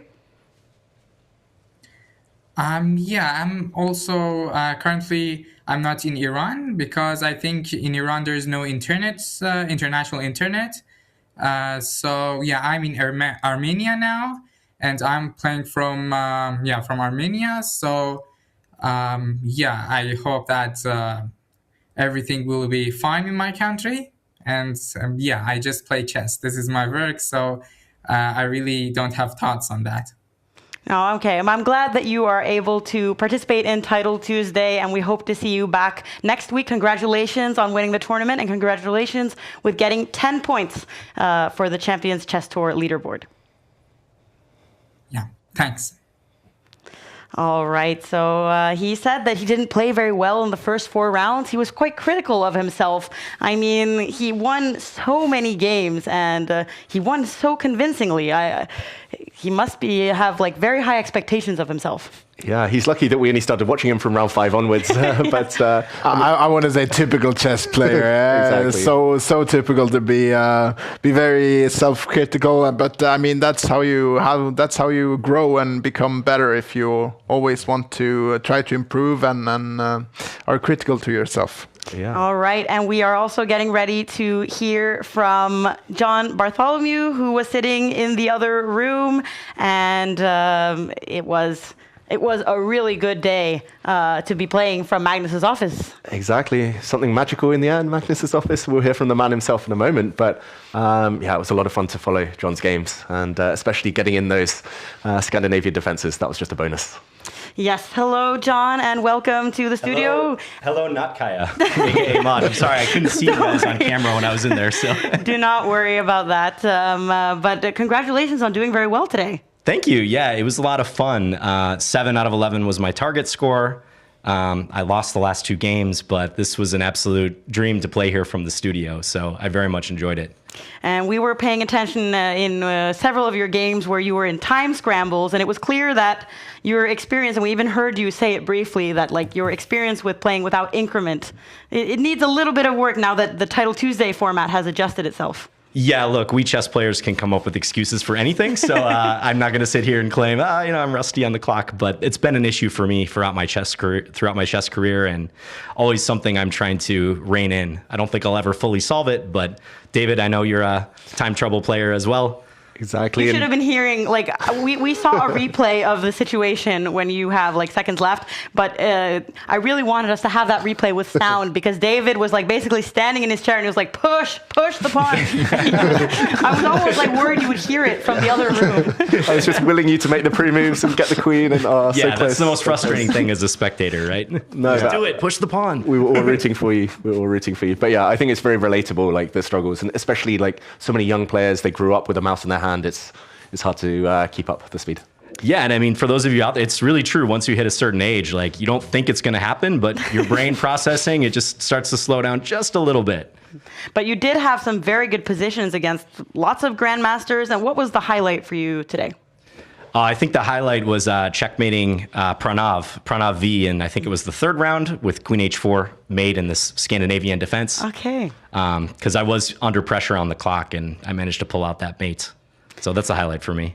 All right. And what is next for you now, like chess-wise? I saw that you were announced to be playing the Naroditsky Memorial Tournament, which is this summer in July. Are you doing anything else in the meantime before that? You know, as far as competitive play goes, probably not. But I'm very much looking forward to that tournament. Daniel was a good friend of mine. I know he was a friend to many of you guys. So yeah, I was thinking about him today as I was playing and how much he loved Title Tuesday. So yeah, as far as competitions go, that's going to be my next endeavor. All right. And also, since you are a fan of the Scandinavian defense, are you doing anything else here in Scandinavia or in Norway? You've been here before. We're going to the Good Night tonight. We're going to hang out at the Good Night bar and probably get some Scandinavian defense games in person. Maybe we'll see you guys there. I'm looking forward to it. But yeah, I'm here for another day or two, and I love being here. This is my 3rd time here. I highly recommend any chess fan or anyone in general, if you get a chance to come to Oslo, come to Norway, you should do it. Thank you. That's a very good commercial because Magnus sometimes will complain about the weather and then go play from Spain instead. So thank you for being positive to our hometown of the 3 of us. And let's also take a look now, finally, at the updated standings on now that we have the winners of today. We do see that Sina move ahead. He moves to the very top of the standings in split 3. We're only on game week 2, so getting 10 points is very important. But Magnus does secure 2nd place, which was important for him as he didn't play last week. Theodoru also getting another 4 points, adding to the 3 he already had. So Hikaru still in 12th place here with only 2 points. He must be disappointed, David. Definitely disappointed. Hikaru will look on the bright side. This was just a warm-up for the candidates tournament. He probably didn't reveal any opening secrets, so he'll hope maybe that his confidence wasn't too dented. But yeah, I'm sure he'll be back on the other side of the candidates to win some more Title Tuesdays. And we can also take a look at the overall standings. Then we do see that Hikaru is at the very top, but no changes here because nobody got any points today of these guys. We saw that Nepo, he lost very early on today, so Maxime was probably disappointed. So this is, we do see that Serrana has 2 points. So that's what the table looks like so far. And thank you guys for being here in the studio with us. And thank you to everyone who watched. We will be back next Tuesday in 1 week. Write it down in your calendars. Bye. With 30 seconds left, is Magnus going to be able to make that decision? Oh, it's a big call. Wow. He's worked it out. No, he's walked into the wrong square. Black is winning here, apparently, but not easy at all, and it's going to be a draw by repetition. And he's going to get his pawn through. Look at that, bishop deflects. Oh, what's going on? And it's discovered check to end the game. Oh, 2 seconds. Oh, 2 seconds. He blunders his rook. Oh, frustration. Painful.